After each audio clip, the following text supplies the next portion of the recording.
You're listening to Back Pew Convos. I'm Shawn. And I'm Sal.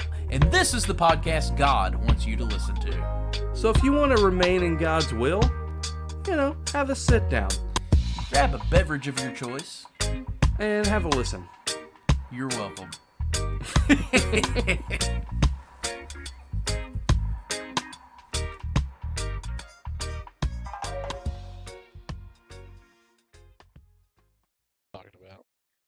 That's what I'm talking about. Mm-hmm. We're talking about things. Yes. We're going to talk about things. I don't know what we're going to talk about, but I'm here. I have no idea what we're going to talk about either. But I am also here. I'm here for it. I mean, technically, you showed up. I was already here. This is my casa. Mi casa. Eso casa. Yeah. So... here we are. So here we are. Yeah. Sure enough. You know what? What? It's hot, bro. Dude, you don't have to tell me about it. It's so freaking hot. I was actually pissed off about it. Quite. It's that kind of hot. Oh, yeah, for real. Like, yeah, it's not even worth saying I was angry. Like, I used the word pissed off specifically to emphasize just how angry. I'm going to have to put an E on the episode now. I know. But, like, so I wake up at 4 a.m. every single day to run. So I live my life in a constant state of exhaustion. Just all the time. I'm tired because I wake up at 4 o'clock every single day. This is why I hate summer, by the way. I hate summer because I have to. Number one, just for time, but also it's too freaking hot. Like if I'm going to do anything outside, you have to do it before the sun comes up. Right. So today, I didn't have anything to do today other than we had to go get groceries and we're doing this podcast. So I kind of had a free day. I decided to sleep in a little bit. By the time I got to actually go run, it was like almost 9 a.m. I literally almost died. I feel that. I was going to run 10, like my plan was to run 10 miles today. I was like 1.5 miles in, and I was like, I looked down, my heart rate was like 185. So at the pace I was running, my heart rate is normally 134, 136. It was 185. That's like my max heart rate. Like I was literally about to die. Yeah. I was just like, this is the choice. Like I either don't run, don't exercise, or I have to just constantly be tired because I have to wake up at 4 o'clock in the morning. And this is why I hate summer. This is the worst. It is literally the worst. Nightmare. Yeah. It's hot. I felt like I had magma running through my veins. Magma. I ran. I was going to do the 10 miles, and then I just said the heck with it. My plan was I was going to walk one lap because I was running at the track, right? So I was going to walk a lap, then do a 5K, run 3 miles, then walk a lap, do another 3 miles, then walk a lap, do another 3 miles, and then walk a lap as a cool down. And that would be running 9 miles, walking 1 mile, 10 miles total. Yeah, I walked that first lap, and then I ran, and I mean, I got to like 2.5 miles, and I just was done. Then I walked a mile, and I was like, by the time I finished walking that mile, I thought my heart rate is a little bit back to normal. I'm feeling better now. I'm just going to run another mile. And I bent down to pick up my water I'm going to drink some water before I run. And when I stood back up, everything started going fuzzy. And I was like, I think I'm done. I think I'm done today. So yeah, that's where we're at. Yeah. Well, we were probably out running around the same time then because I ran this morning too. But I did like 2 miles. I walked with Candace a little over a mile, and then I took off and went running on Richland Road. I only did 2 miles, and I was like, yeah, all right, that's enough. I ended up running 2.5 and then walking that 1 mile. But that's not the 10 that I was planning on doing today. So I guess I'm going to try again tomorrow. I'm going to try for 10. I'm going to get up super early before the sun comes up and try to do 10 tomorrow morning. My goal for today wasn't as ambitious. My goal for today was just to do 5K in my run, but didn't have it in me today. No. It's too freaking hot, man. Yeah. So, summer can freaking suck it.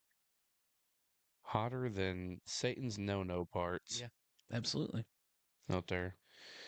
And that's just the inspiration that you need to get your life right because you're going to spend eternity. It's going to be 10 times hotter than it was today. If you think this heat wave is something, by golly, That's right. just you wait. Just you wait. Oh, okay. Now I believe. I didn't before, but now That's how, all of a sudden the boom that's how it works. switch flipped. Yeah, that's how it works. Apparently, that's how we act like it works. Just well, yeah, you better get it right, or you think it's hot today. Oh, okay. Now I believe. You know what? It is hot today, and couldn't imagine it being much hotter than that. So, But if you got me. if you didn't believe something, if someone was like, "Guess what, dude?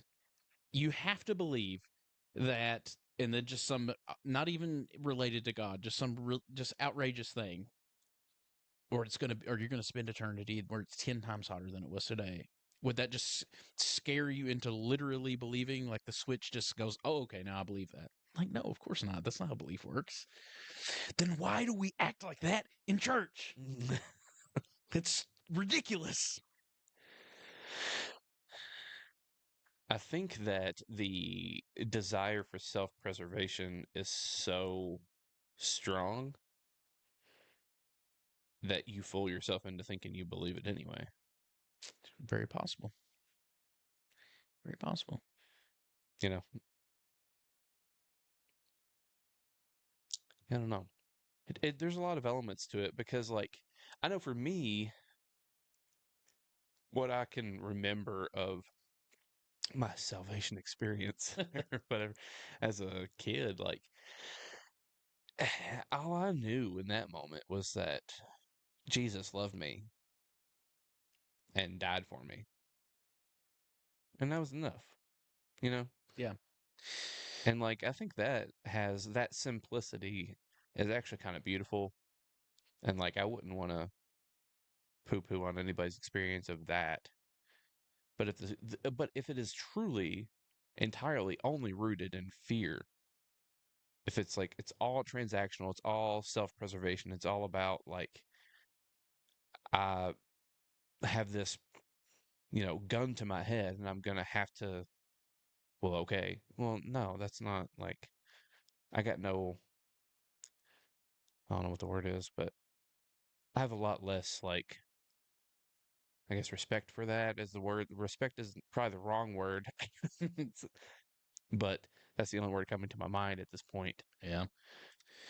I mean, thinking back to mine, it wasn't even I didn't I guess it's been it's been a minute since my salvation experience at Right. Vacation Bible School when I was like 8 or whatever, but Yeah. I don't remember it being like a fear-based thing, but it was what was that? I don't know. Something moving over there. There's no telling. But anyway, Spirit. it was more of a I don't know how to word it and not be offensive, but it was really just a ignorance. Like I didn't know any better. I was like 8 years old. I had Right. never been exposed to anything else. Right. They didn't know anything. You know what I mean? So it's Yeah. like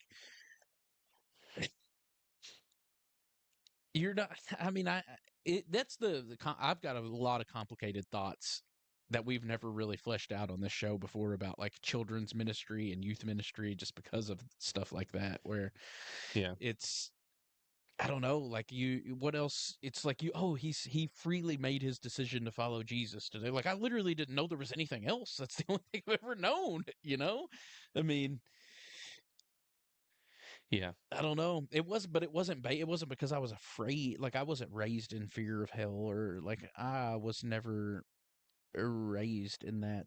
That wasn't something that started affecting me until I was like a teenager. And when like the fear of hell started like making me question, like I said the sinner's prayer every night because I was afraid like, well, what if I didn't really mean it or you know, Right.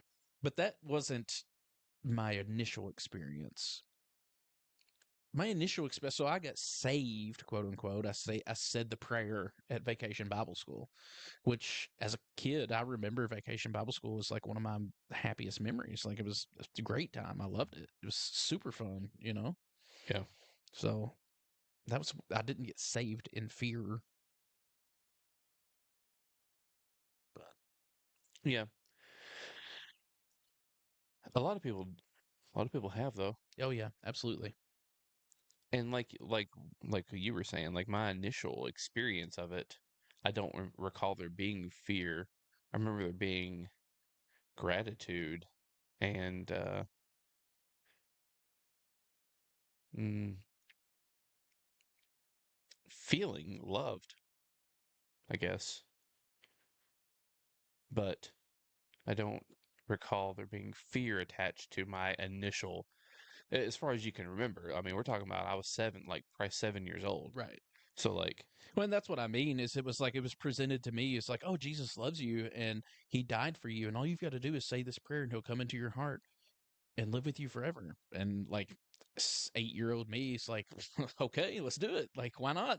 right. You know what I mean? Like Yeah. it really is that simple. You don't know anything else. You don't know there are other things or there's other aspects or there's other. It's just it literally is that simple. It's Yeah. Jesus loves you, so just say this prayer. Okay, let's say it. I'm in. You convinced me. It is funny how memory works and doesn't work. And like, you have like, at least I do. I have memories and I'm like, is that is that a real memory or did I make that up? Oh yeah, I know what you're talking about. Like, but that's a very interesting thing for me nowadays, given my conception of time and stuff like that. It's kind of like, well, maybe it wasn't, but is, will be real, you know? With the way that you conceive of time, I don't know how you even live in reality. I'm going to be honest with you. I don't. That's my biggest issue with the whole thing is like I don't live because in reality. in theory, There's no reality. I'm like it's time. We don't know. Even the most trained physicists don't know. Anything is Right. possible. Yeah. You know what I mean? But then when I think through the implications of it, I'm like, if you really take seriously some of the things that you're saying, there's literally no ground of anything. Nothing is real. Literally nothing is real. Nothing is real other than God and God's will for you in your life. And that may be true. I don't know, but I don't know how you I really easily delve into nihilism at that point where I'm just like, there's nothing matters. Literally nothing matters at that point. For me, it's everything. I love it. Because I'm just like, if time isn't even real and it's all going to be erased anyway and made something new, then it I wouldn't doesn't say matter. I erased. mean, nothing matters because I literally I take time so seriously that and to me it seems so elementary even that if you go back even let's just say 20 years ago and change things, just even one little thing, then the next 20 years is unbelievably different. So like if we're talking about changing things or time not even being real to the point to where it's possible that things are changed, like we don't even exist. There's no way that we even exist. Like there's so much changes. Well, you said yourself that we don't even know Right. anything about time. I know. So the assumption that you change one thing in 20 years ago and it changes everything else is an assumption that we just really don't know because we don't know anything about time. I mean, yeah, I guess, but that seems as literally as elementary, like kind of common sense as you can get with time. It's like, I mean, but is the elementary and the common sense even actually, is it legitimate or not? It's the question. well, see, once Just we because start, something seems intuitive doesn't mean that it's right. well, so two things. Number one, that's what I'm talking about. Like once we start talking about this, I don't know why we even talk about anything because there's nothing. There's no ground of stability. At this point, it's like literally nothing. There's nothing. Like I literally don't know what else to say. There's nothing. Like at that point, we're just throwing stuff out and hoping something sticks to the wall. It feels like it's like, I guess, but it also like when I say it's elementary, I mean it really is kind of common sense of like literally if you change this like one little thing to where this person doesn't meet this person then this child doesn't get born and then this thing doesn't happen and then like everything in our lives is so intricately connected that if you change, I don't even know how you could conceptualize changing even just a finite, like tiny little detail, and 20 generations down the line, we don't have a fundamentally different world to where even entire beings who are present don't exist. That just seems so. I mean, again, I don't know a better word to say it than common sense. Like that's to me, if we can't even agree on that, I guess, then I just don't even know what. Like again, I don't know what we even talk about. Like But somehow we meet every single week here I and talk know, about all kind of stuff, and it all matters. but we kind of talk about it by ignoring that whole time thing because ultimately that's the catch-all. It's like, yeah, but time. Okay, I guess. Like, Hmm. So I don't think that the past is erased. It's not as if like that's the biggest thing is like I don't know that like it's not as if I don't think of time as like a line and you go back to this segment of the line and erase it and there's nothing there anymore. Like that's not what I'm talking about. yeah. Well, I mean, and it probably is a little bit of communications, but I know in the way that we've talked about it previously, you've talked about the time situation as like correcting a wrong or making a wrong right Right. or whatever, you know. But Yeah. like literally, if you're talking about changing something that happened, there's no way, in my mind at least, that that's not connected to things that happened in the future, and so therefore you're changing the future as well. You can't change the any point in time without changing the future. That's that doesn't even make sense. Like I feel like if that's your opinion of like, well then like I don't know. Like my initial like what I want to say is I feel like you're just not taking it seriously. Like but I know you are. So I don't want to be offensive, but I feel like if you're taking it seriously, that has to be I'm taking it. how can you even possibly think of like fundamentally changing something, not just changing something, but a trauma like in this situation, we've got to be talking about like the Holocaust, right? Like we're going to change the Holocaust, and it doesn't change anything in the future that happens. You're talking about people that were murdered in the Holocaust are now not murdered in the Holocaust, but that doesn't change anything in the future. That's just silly. You're coming at me pretty hard here. I know, but I mean, I don't know what to tell you, bro. It's like I don't. It's not that I haven't thought about these things. I know, I have thought about it. I hear you, I know. and I understand that it's like it doesn't make a ton of sense on our sort of like basic experience of time, but I don't know that our basic experience of time is the truth of the matter. Like just because it would seem to me that something is changed entirely, that like it something cannot be changed in the past without effect, just because it seems like that doesn't mean that's the truth of it necessarily. And I'm not even saying that the thing itself is changed. Maybe I've said that before, like maybe it could be, but there's whatever it is. uh, But here's the thing, I can't, for me, if something isn't done, and again, it doesn't have to be a complete erasure of the thing itself, but if something isn't done about the Holocaust and the evils that were committed, if something isn't done to right those wrongs, I'm not serving that God. That God is evil to me. If he lets that stand for all eternity, I can't worship that God. Yeah, Those are the stakes for me. Is like, it's like I guess, and something again, it doesn't have to be a complete right. the thing itself didn't happen, but something to bring healing, reconciliation, and salvation to everyone and everything involved in that has to be true for me. So If not, then none of it's real, and I'm just a nihilist, and I'll sort of like just lapse into hedonism or just whatever. Who so cares? two things. Number one, I did Yes. come at you too hard, and I'm sorry about that. Thank you. I was a little bit spirited about that because it's something that I've been thinking about a lot, and it does. I mean, it rises something up within me because, to your point, like it's an emotional thing, and there's a lot of other stuff that are tied into that, and like it does carry weight, so it does strike up a little bit of emotional stuff in me. But I did come at you a little bit hard. I apologize for that. It's all good. Um, but yeah, I don't know. I mean, I guess that's just a fundamental difference between me and you is like kind of what we're saying. Like if that's what we're lapsing into of like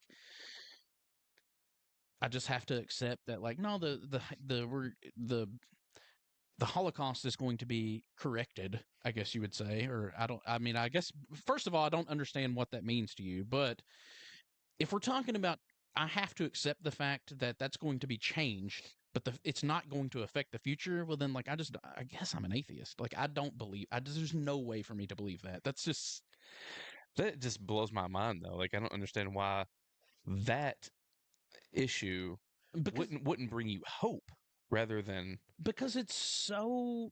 I mean, I guess I just said it. Like, even though I shouldn't have come out as hard and used the language that I did, it seems so ludicrous to me. It seems so silly that I can't even. I mean, I literally can choose to sleep in tomorrow and avoid a wreck, and the entirety of future is changed.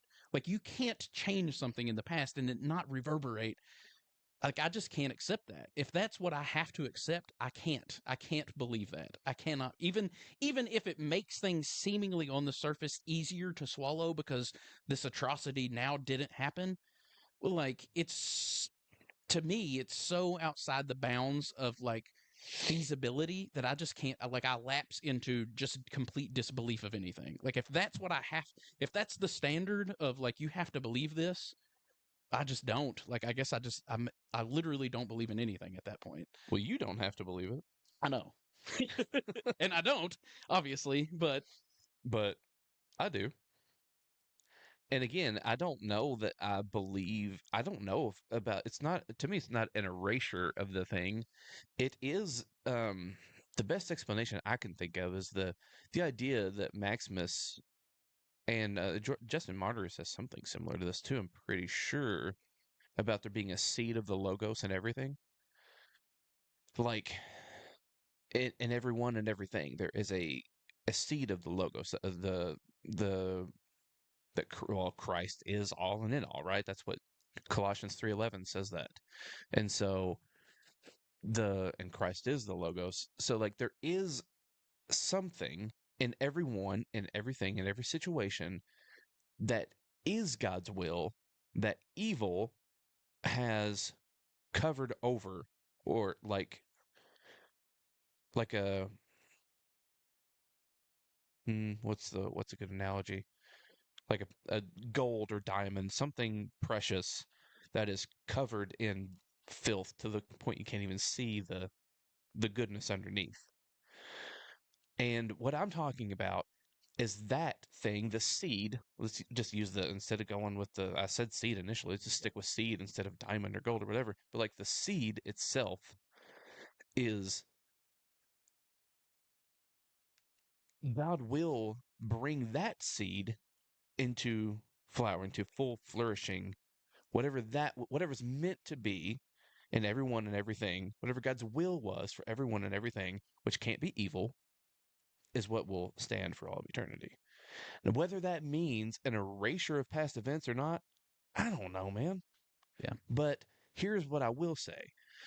If God was unable to bring about the good that he envisions, that he desires for everyone and everything, if he was unable to bring that about in every situation for all of time, for everyone and everything, if he was unable to accomplish that, he shouldn't have created anything at all, should have just stayed whatever. Like, what, I don't even know how to conceptualize that, but you know what I mean? Like, there shouldn't be anything at all.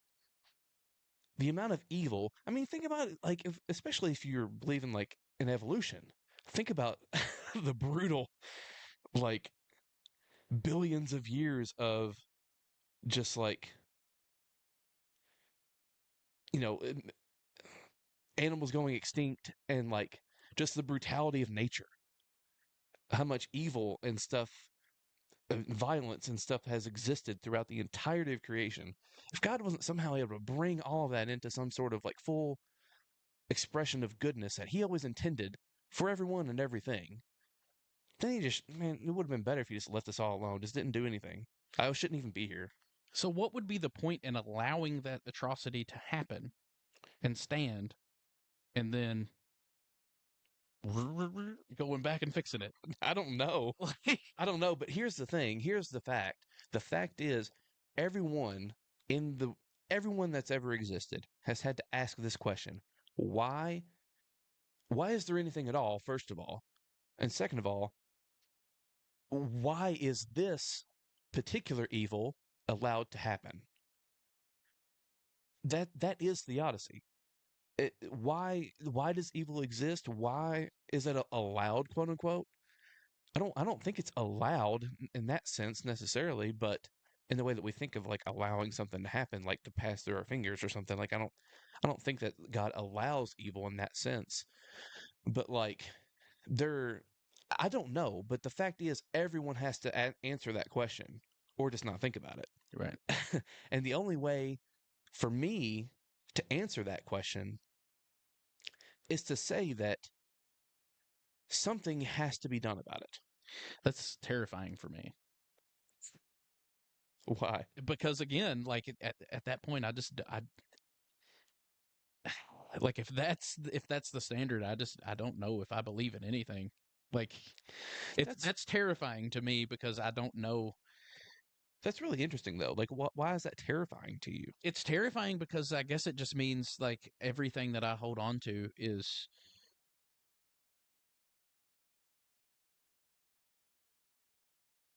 if it feels like barely hanging on by a fingertip. When you start talking like that, it makes me feel like, oh, I actually don't believe in anything. I guess I am an atheist. Like I don't, but I don't know. Yeah, it feels pretty scary. It's scary. Like, it would be scary for you to take my position on that, or No, no, no, no. It's just like if that's it feels scary when you frame it as if like you either just have to accept that the only way to frame and you to be fair, this isn't the language that you used. But it does come across this way a little bit to me. If like, well, the best explanation for evil, the only good way is if your conception of time is the right way. Well, then at that point, like I literally am a nihilist. Like I literally don't believe. There's no way for me to believe that. So that's what I mean is scary. Is like, well, then if that's true, I don't think I believe in anything. Like I'm that's so far outside the realm of possibility for me that I just don't I'm closer to not believing anything than believing that. And I don't mean that in like an asshole kind Sorry. of way. Like I just mean Yeah, I know. to be honest, like that is it really is. Like I just don't that to me that's not even in the realm of possible belief. That's crazy to me. That really is pretty crazy to me. I That mean, but it's crazy. It's literally the opposite. It's crazy to me that it is. yeah, I get it. Yeah, I just don't under like. And here's the thing. I'm not saying that this is the. I think this is the best way for me. I'm not saying it's Right. the best way for I know. everyone. I understand that I'm in a minority Right. I on understand. this. Like, I think if you ask the average person, could God change the past? They'd be like, well, no. Like, I understand. Like, I'm in a minority here. And I don't even necessarily know that I think that God can change the past. Right. What I do think is that God is able to bring about goodness out of every situation. Whatever that looks like, I don't know. It might look like um, the victim and the victimizer, there's forgiveness and reconciliation. Like, I don't know. It could be something as basic as that. And, like, that wouldn't No. cause you to be like, But that's not a fundamental change of time either. right. You know, like yeah, that doesn't. I mean, that's kind of how I conceptualize it. Actually, like is something like that. Yeah. But I just so the part for me that I can't get over is like if anything, literally anything changes about the past, it changes things in future generations. Kind of like the example you only have to go back 20 years, change something, even a minute detail 20 years ago, and the effects of that reverberate to the future, and there's literally no way for me to conceptualize it anyway, like there any other way. That's for me. That's what I mean when I say like that's so far outside the realm. Like if we're talking about if what we're talking about is actually going into the past and things changing, then it affects the future. Like there are people alive today that do not exist, or there are people alive that aren't alive today that were never born that would have been born. And like there's no way to avoid that in my mind. There's no like I can't. That's what I mean when I say like at that point I'm just that's just unbelievable for me. I guess that's is the best way to say it. Like I just Well, I really do think that there are ways to conceptualize that make a kind of sense. But I do But think in theory, could God change time? Maybe. I don't know. Who's to say what God can and can't do? I don't know. yeah, I mean, But I don't think that. I mean, I think if you go back to 1300 and change something, there's a more than likely I don't ever exist. I'm never born. Probably my parents aren't even born. Like it's I don't see how you get around that in just a logical, rational way. You know? well, yeah.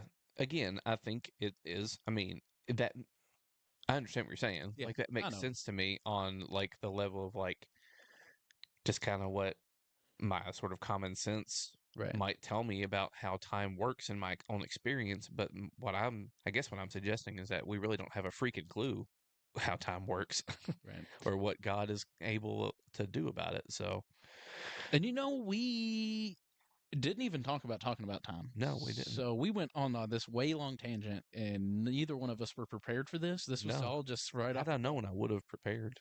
I wasn't prepared for it. To be honest, I had no idea that what you said was going to trigger me like that. No, you yelled at me. I know. I apologize. I've already apologized for that. You're I know. supposed to forgive me. I did. I do. That's the funny thing about, and I really meant, I don't know if you remember this. I remember because I think about this message every single day. But you had sent me a message a while ago, and it was sort of we were talking. I think specifically it was when we were really talking about the hypostatic union, Yeah. and you had said something to me, and I don't even remember exactly what you said back to me, but I said like two parts basically. Like the first part was like everything about this message makes me do this, which was like the emoji of the guy gripping his like gritting his teeth. Yeah. But then the second part was like, but we're obviously on two different paths now. It's pretty clear. And like, that's kind of interesting as best friends of going down two different paths. And like, you've got something that sort of seems to have set you alight. And, as your friend, it's exciting to go down that path with you. And so like, well, even with this time thing, obviously I have some strong opinions and feelings about it, but also as just your best friend, I'm interested in your thoughts on it, and happy to go down that path with you, even though it's nonsense to me. Yeah. I mean, I don't know. It's the thing. I just really do more and more, actually, more and more all the time. I question my own ability to understand much of anything. Like, I don't put a whole lot of stock into, like, oh, well, this seems logical to me and this makes sense to me, so this must be it. More and more, I put zero stock in anything that I think is. I mean, I mean, and on one hand, I get that, and on the other hand, I literally just don't understand how you like think through anything if you don't like if your initial thought is, well, even my perception of like all my perceptions of reality are just wrong. Well, then like I don't know how we even. It really does come down to the whole thing about the other day that I sent you with the whole Maximus thing, like the with the conversation. So for the audience, I'd sent Shawn a whole chat GBT conversation, I guess you call it, that I'd had with chat GBT. And I was talking about the hypostatic union because we've already talked about it on here. It just doesn't, if you take it literally, it does not make any sense to me. It delves into nonsense if you take it hyper literally. And I know I was, in the midst of the conversation, it was explaining to me how some of the church fathers had dealt with this issue, and Maximus specifically. And at one point I'd said it really just feels to me like Maximus is trying to skirt the issue. And what I meant by that was it seemed like instead of actually just acknowledging, no, this is a contradiction, this is a problem that needs to be solved, he was just redefining terms. And to me, that's skirting the issue. That's like not acknowledging, oh, there's a real tension here, there's a real problem. That it's just like, oh, let's just redefine a term to make my preconceived notion fit what, you know what I mean? Like, I know that's probably not fair, but that's how it was coming across to me. And I finally understood that it's like just operating in different non-negotiables and like in different starting points, but right, because for me the theology isn't the starting point. It's the thing to be figured out, and we figure it out through various means, but one of those means obviously is our perception of reality, right? But it seemed like, and maybe this is fair, maybe not, it still seems to me that it's this way, is that he was operating, and I get this a lot from you too, and so you can correct me, I guess, if you're wrong, but you guys are operating out of my theology is the one thing that's like, and I'm redefining reality based on it. And it's just two totally different things, right? Like, to me, the theology is the one thing that's uncertain. It's the thing that I'm trying to figure out. So everything else, what I read, what I study, my experiences, my conception of reality, all of those things factor into me putting together a cohesive theology, rather than my theology being the defining factor for reality. You know what I mean? Yeah, so I wouldn't say that my theology is that. What I would say is that reality is nothing other than God's self. So, like, what reality is, what is real, is God and God's will, God's intention for everyone and everything. That is the only thing that's real, and that is what reality is. And so I believe that who God is and what God desires and all of those things have been revealed to us through the scripture and yeah, and through the tradition of the church. I believe the Holy Spirit inspired the scriptures. I believe the Holy Spirit is inspiring the church and leading the church. And yeah, there's plenty of stuff wrong with the church. Always has been, Right. because it's full of people that are, that are susceptible to, the lure of power and control and all of those things that the enemy uses against us to, you know, but in spite of all that, I believe that the Holy Spirit is leading the church, guiding the church into truth, and so I believe that um, it's not as if I'm redefining reality based on, from my perspective at least, I'm not redefining reality based on my theology. I'm letting reality shape my theology. But reality for me is God revealed as Jesus revealed him. It is God. God is reality. God is real. The only thing that's real is God and God's will and intention for all of creation. That's the only thing that's real. Whatever that is. And I think that was revealed to us by Jesus. Okay. I know that doesn't make any sense to you, but No, I mean, to be fair, what I heard is not what you said, but what I heard was, yeah, my theology. Because I understand you saying that like God is real, but like it's your conception of it. That is your theology. but I mean, when I say God is real, I don't mean like it's not the same as my theology. When I say God, I mean all the things that, I mean, in a sense, I guess it's theological, but it's not the entirety of my theology isn't reality. It's the basic fundamental truths of God is love. Like that is real. If anything's real, that's real. If God is real at all, then God is love. That is real. So it's who God is, who God has been revealed to be through Jesus. That is real. The person of who God is, that God is love, and that God is light, and there's no darkness in him at all. That there is no shadow of turning in him. That he is a consuming fire. That God is spirit.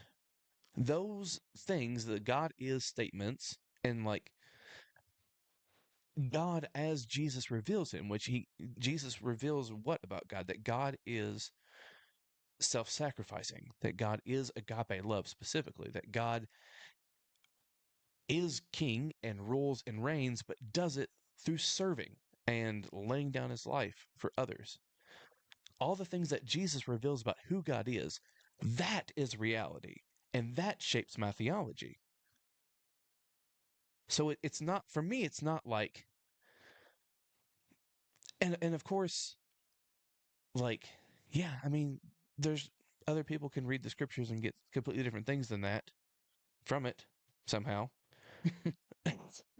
But I think even at the very basic level, though, I think everybody, other than maybe John Calvin, because he never quotes 1 John 4:8 or 16 one time in his Institutes of the Christian Religion, but I think on a very basic level, pretty much every Christian could say, okay, yes, God is love. Like if there's anything real, that's real.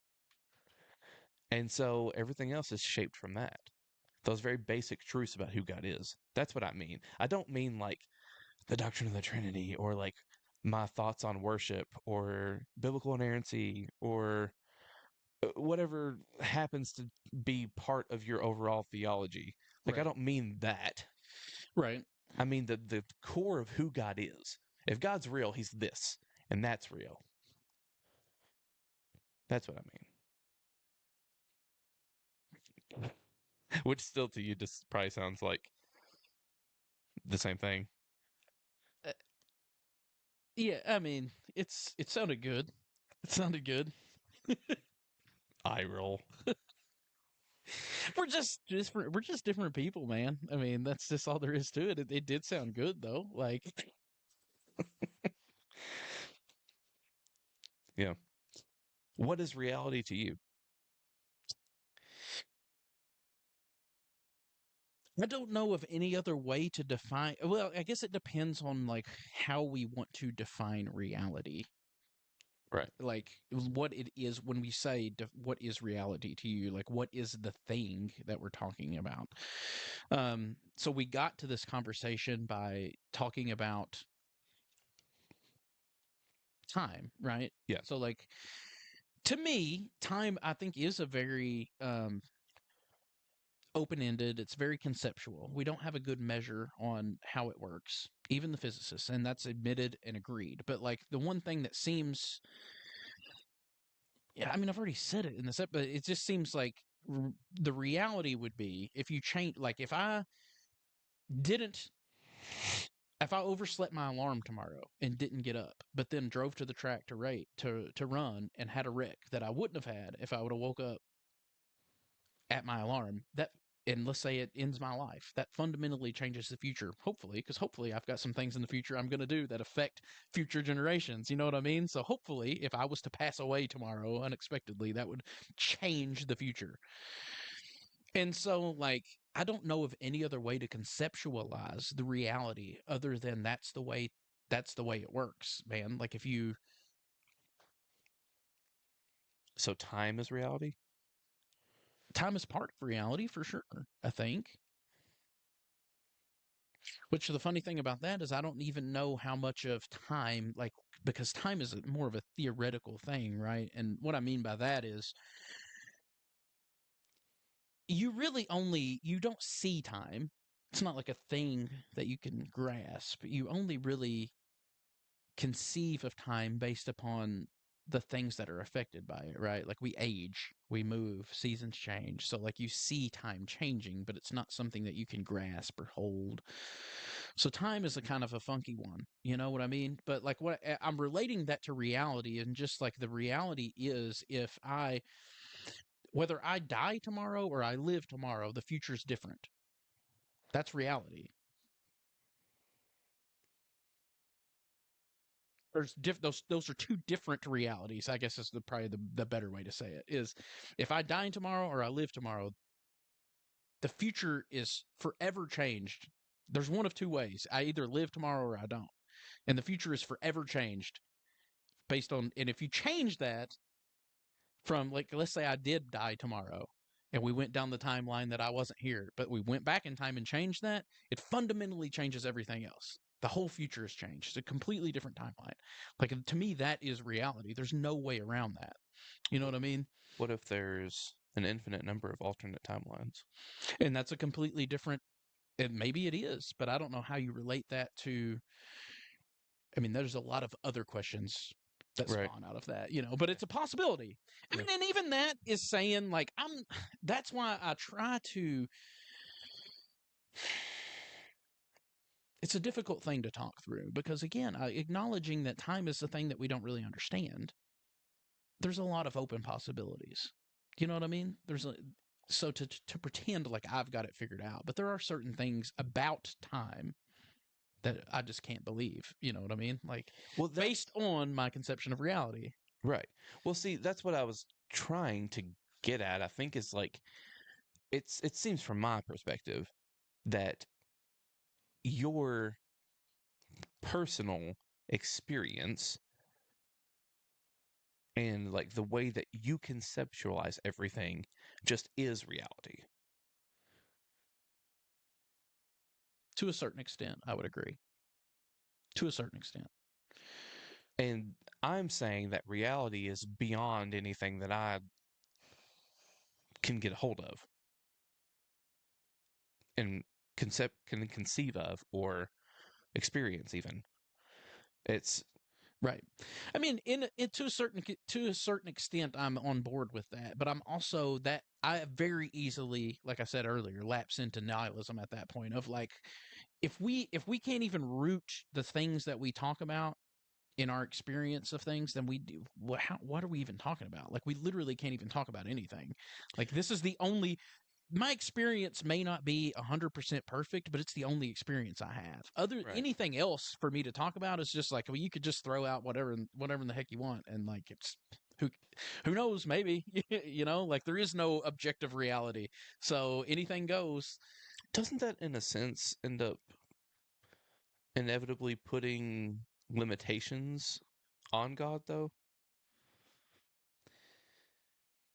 Probably, I think that there inevitably is limitations on God, which is going to come across as very probably hot button, but I just think it is what it is. I mean, it's very open and relational, I guess you would say. Well, so like I get so all of this is more complicated than we're letting on here, but the in some sense there is a way of talking about there must be limitation on God in the sense of like, well, God can't be evil, right? That Right. in a But sense it's a sort of limitation. We've talked about that before. I don't like the language of limitation. God can't. Right. Yeah, I mean, where my mind went with it is, can God create a rock so big that he can't pick up? Like, that's just the old, like, there's some kind of name for it. I don't know what's the old paradox, Right. but I mean, it's a valid question. Like, either way you go, there's a limitation there. Right. And I just think that whole question is based in it's the wrong question. Like that question, the whole can God create a rock so big he can't pick it up or so heavy he can't pick it up? I think to me that's just asking the wrong question. It's it's we're already starting with categories of like creation looks like this thing and weight looks like this thing and strength and power looks like this thing and God can't do both of these things because of this construction of what these things mean in our minds so that That's precisely why I think it's a good question. I think it's a very valid question and a good question because it addresses the illogical framing of God that we've conceived of. Like, I think it points out that it's, yeah, to your point. Yeah, I mean, I see what you're saying, but that's the very reason why I think it's a valid question, is because right off the bat, it shows, no, you're thinking about this all wrong. yes, yeah, I mean if you think of it in those terms, yes, it can be a good question if you're asked the question and you answer it in that way, but that's not typically how it comes across. The typical thing is like I mean, at least in my experience, whatever, and that's not even real, I guess, but but like it seems to me that the typically in conversations between two people, what that is like one's a skeptic and one's a more apologetic Right. type, and one's asking the question and one's trying to be like trying to find some way to make the logic work where it actually can be true based on the assumptions of the skeptic. Right. And that's not what I'm saying. Right. Right. To your point, you don't have to take the apologetic route and say and work within the framework of the skeptic to try and explain it in a way that is logical. Right. I You mean, don't have to do that. ultimately, we're saying the same. Like, I think that we take a similar stance on that question. The point being, though, that like, no, the whole to me, the whole point of the question is like, if this is your conception of God, that God doesn't exist. It's impossible because of this very reason. You have to change your conception of who God is. Like the very conception of it has to change. You know what I mean? And I just don't think that we can ever fully understand Like if who God is. and right. I all mean, that. just like if your conception of God is of a being that is omnipotent, like an omnipotent being, the being of all beings. Well, then you have to, then you, by saying that, you're required to answer the question, can God create a rock that's too heavy for himself to lift? Like, you have framed that based on your own, you know what I mean? Like, I mean, I guess it depends on when you say omnipotent, I guess it depends on what you mean by right. power. Right. I mean, Yeah. to your point, there are caveats to it. But yeah, I mean, And that was the point I was trying to make with the whole question right. about, like, I think I don't even remember how we got on this question. I don't either, actually. But yeah, I think it This is. this episode we went totally off the rails I know, right from the beginning. I know. This is my fault, isn't it? We didn't plan on talking about any of this. That's usually the good stuff, though. When you don't plan on it, it kind of happens. No. To be the weird part about it is I haven't even been thinking about this stuff. I know I haven't either. That's why I'm not really sure what to say about any of it. Like, I mean, I have a little bit. So I tried to send you the other day. I had a whole conversation with ChatGPT about time, and for whatever reason, you know what? It may have been the devil. Probably was. You know how the devil, us Pentecostals, we like to talk about how the devil gets into the technology and keeps stuff from happening. The devil's mad, and I'm glad. Yeah, you Pentecostals. Don't say us Pentecostals. Me Pentecostals. uh, yeah. So I don't know. For whatever reason, it wouldn't the option to share it, because there's always that option. Like whenever you click on the little three buttons in the thing, Yeah. it gives you the option to share, and I've done it before, but for whatever reason on that particular like question, It probably knew it was gonna just f me up, dude. It's gonna mess me up. well, maybe we could have avoided this whole conversation if I had sent it to you. But You may have maybe this has been a good conversation. Maybe. Maybe it hasn't. Maybe the people will hate this. maybe, and maybe it wouldn't have changed anything because time, Yeah, true. Because nothing's real, actually. except for God. Yeah. Sometimes I don't know what to think about those episodes where we like vehemently disagree about things and we go back and forth like we've been doing in this episode, because like sometimes I feel like that's just not good content. But then like I've heard back from other people, they're like, I really like those episodes where you guys are just going back and forth because you very much disagree. And I'm Yeah. like, I mean, those are fun episodes to do, but I try to avoid those at sometimes because I feel like if we do it too much, it's not good content. I don't know. Yeah, I guess it depends. I don't know. But yeah, I know what you're saying. I've talked to several people that enjoy it. Andrew seems to enjoy it. Yeah. That's the one that in particular I was that he told me specifically that he really likes it when we have these kind of episodes where we're talking about something that we just see opposite directions on and we're going back and forth, you know. Yeah. Andrew may be the only faithful listener we have left at this point. He may be, but if that's true, then he gets what he wants. I mean, Hi, Andrew. Yeah. So yeah, I don't know. I really don't remember where we were before the whole God creating rocks too heavy for him to deadlift or whatever. I don't but either. but yeah, We can leave that one in the past. I don't remember. okay. But I like to envision it more, not so much a deadlift, but more of like an Atlas Stones, you know, in the World's Strongest Man competition. That's how I'm thinking. Oh, well, sure. To each his own. I like to envision Jesus, in a tuxedo, t-shirt, front row at a Leonard Skinner. He was a grown man. He had a beard.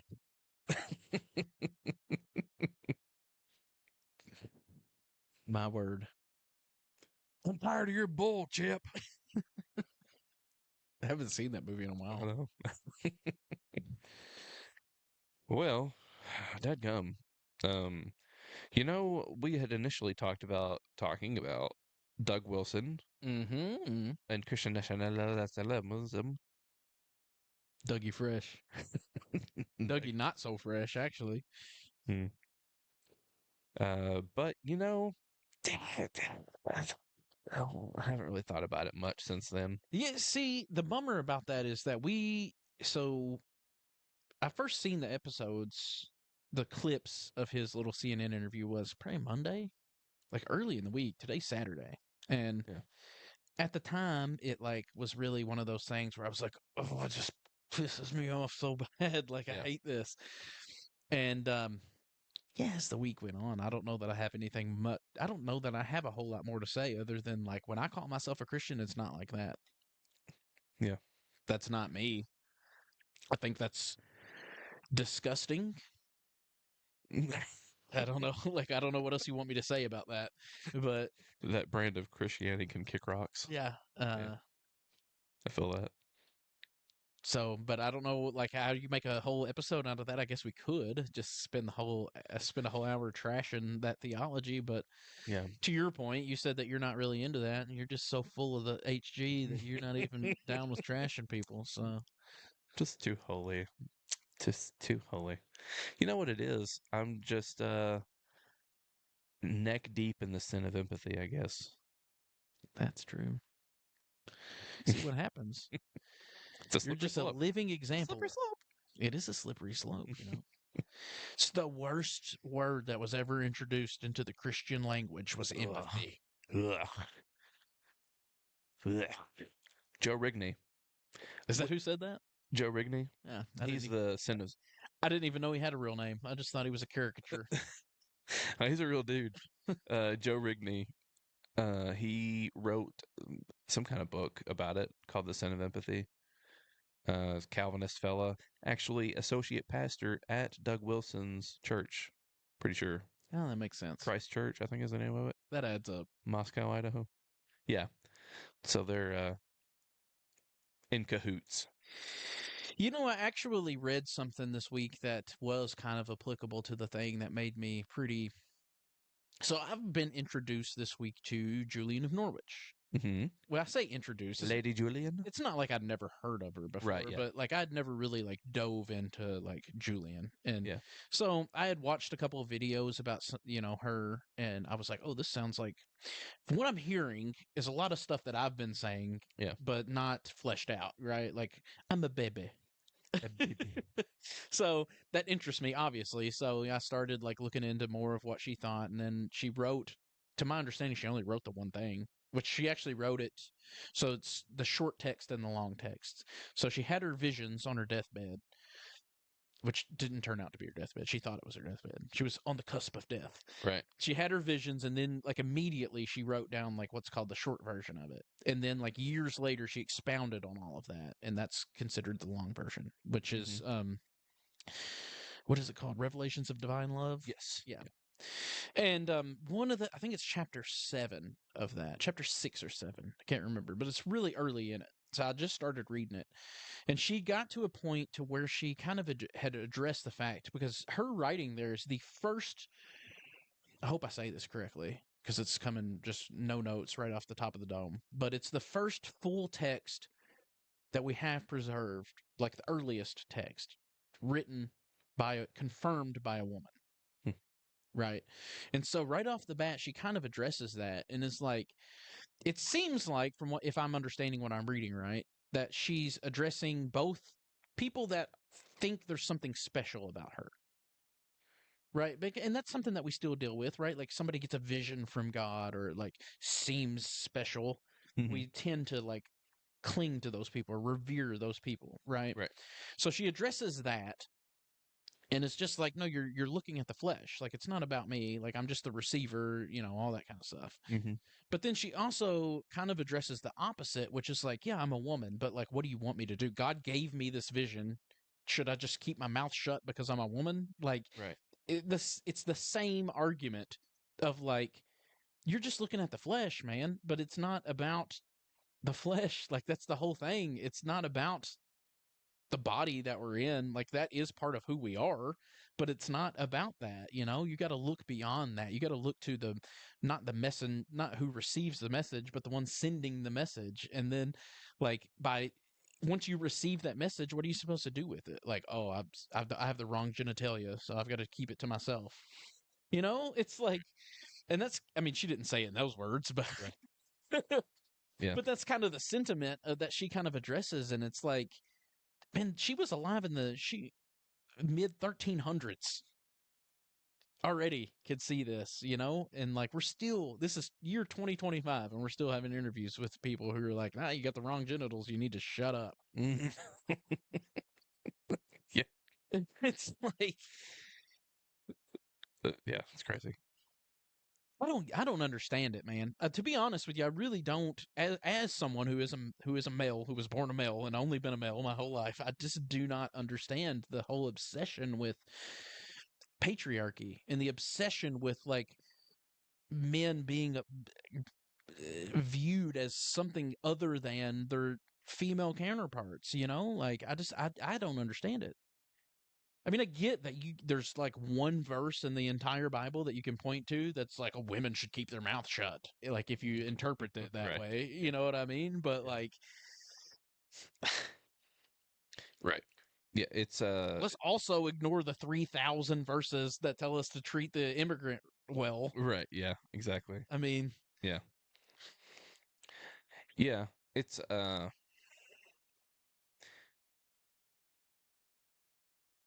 and the thing is, I really do think that folks like that, like Doug Wilson, are just like all of us, are a product of, what we've been handed, what we've been given, and my God, have we been just really not like the we have not been taught well traditionally. Like the American evangelicalism has what is now a somewhat long history of just really crappy discipleship and like not not educating future generations on how we should and shouldn't approach the scriptures and all of that. Like, we're just such poor readers of scripture.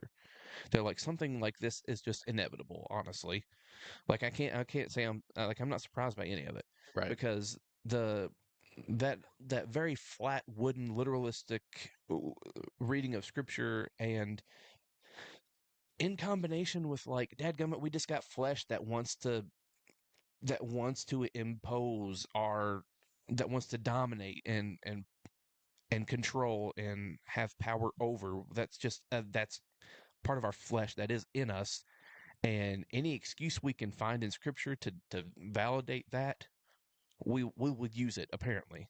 That's what we've been doing since the beginning, and I don't know how you break out of that.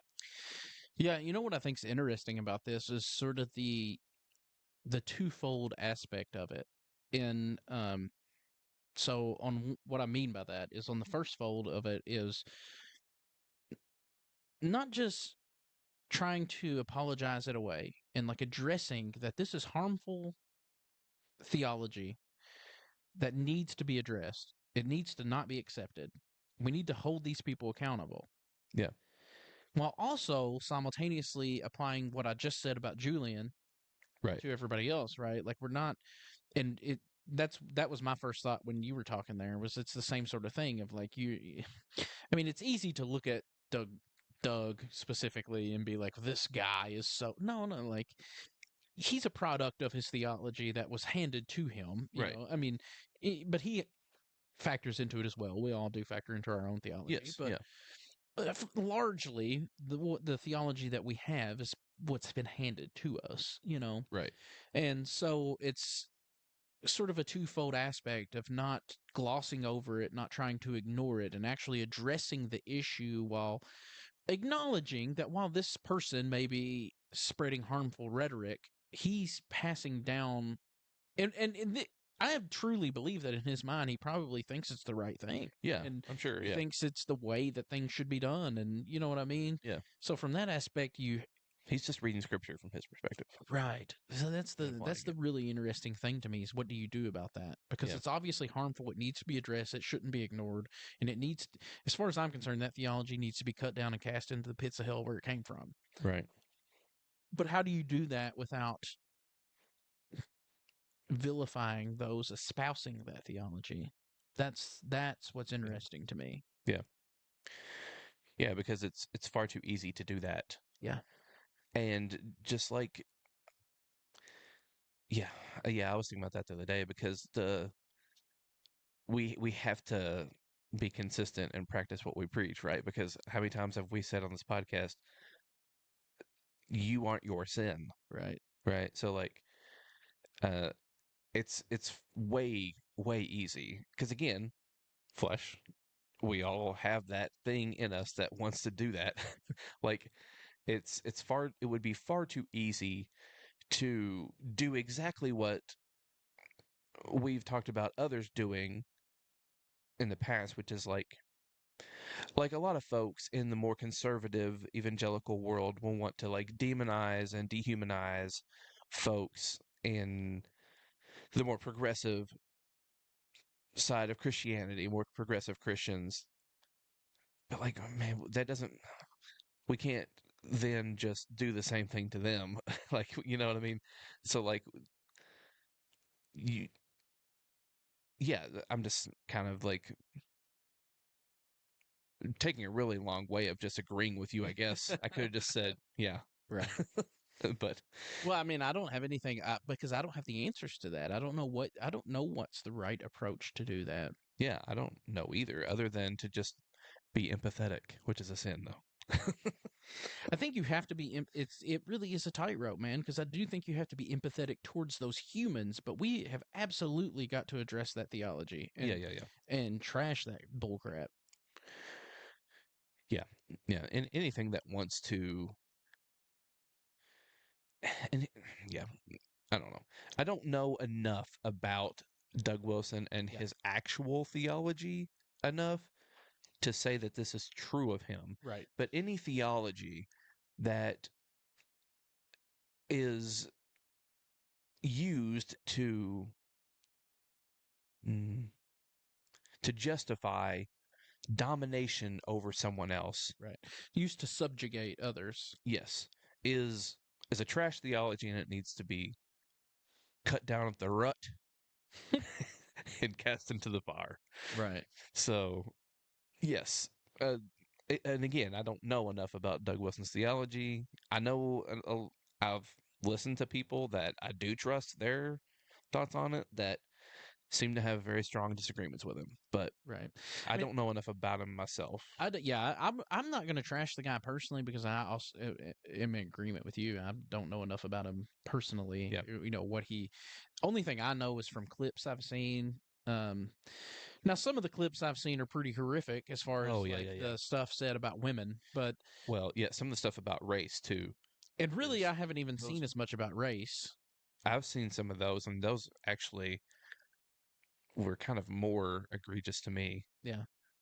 But because I mean, again, I don't know enough, so it would depend on what he means by. Well, even that I feel wrong saying that because it sounds to me like what he has said and multiple times actually in different places. Like sounds to me like he's essentially saying that slavery's kind of okay,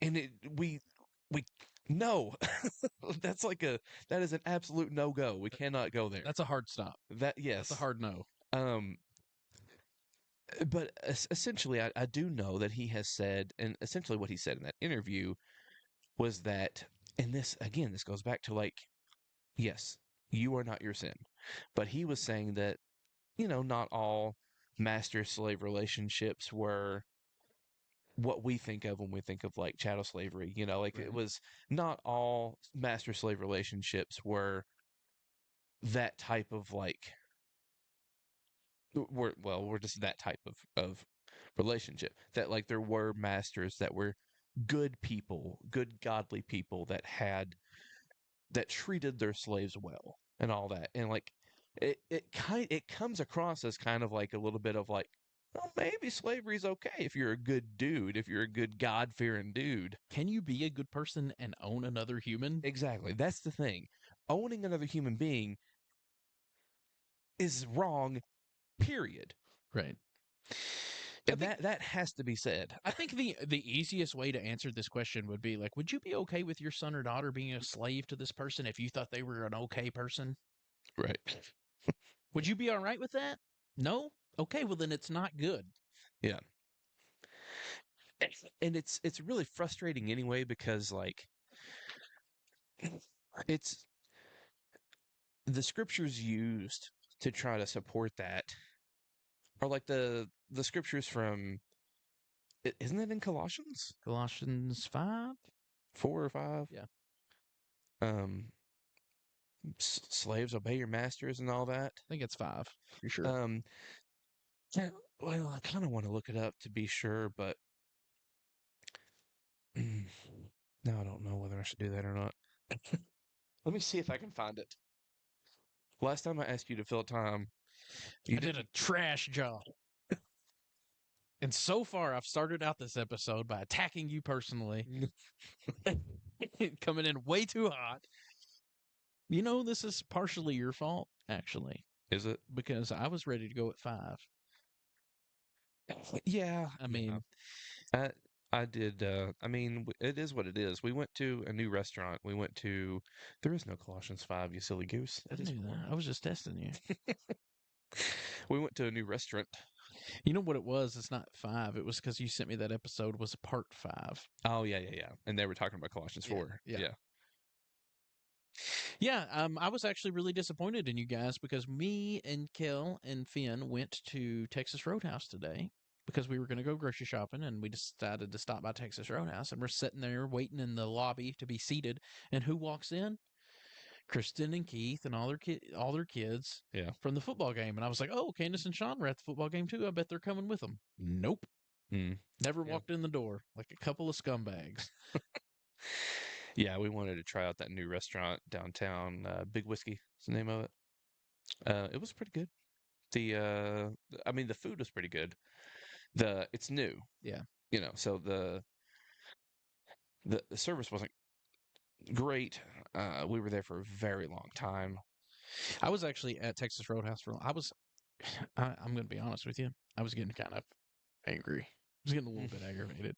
Once I got that first blue moon in my system, I was okay. But I was getting kind of aggravated because I showed up. First of all, I didn't put our name on some kind of waiting list because it's freaking like 12:30 on a Saturday afternoon. Like, Right. Yeah, you got to wait at Texas Roadhouse on a Saturday night or a Friday or any night, basically. But it's lunchtime. Like, I knew we were probably going to have to wait, but come on. Yeah. How long are you going to have to wait? And they told us like 25 to 35 minutes. Okay, no big deal. Like, that's fine. But then everyone else gets seated, including Kristen and Keith and their 4 children that they brought with them, who showed up 10 minutes after us, and they got seated 15 minutes before we did. And it's like, come on, man. Yeah. It felt like, I don't know that they were doing this for sure, but what it felt like they were doing was everybody that put their name on the list on their app got like priority. So the fact that we didn't use the app and we just showed up, we were getting shafted. And that's what it felt like. And I don't know if that's true or not, but that's what it felt like.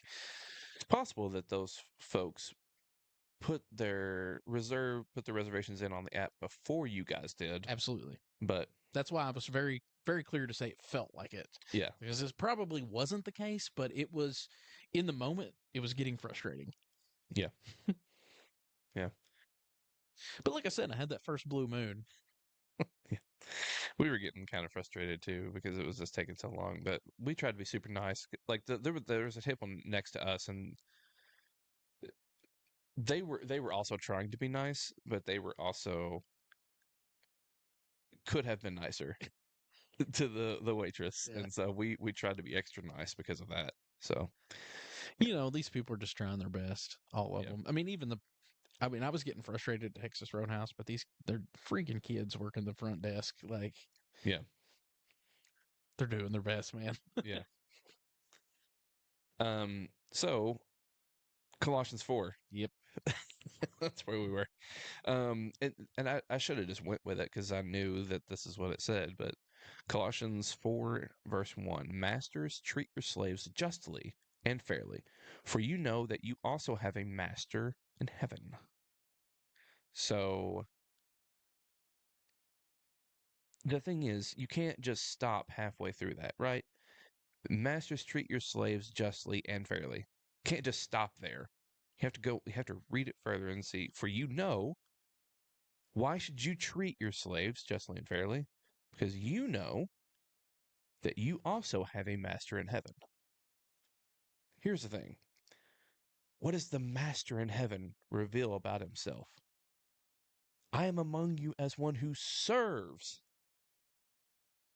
I came not to be served, but to serve. Like that that's the upside downness of the kingdom.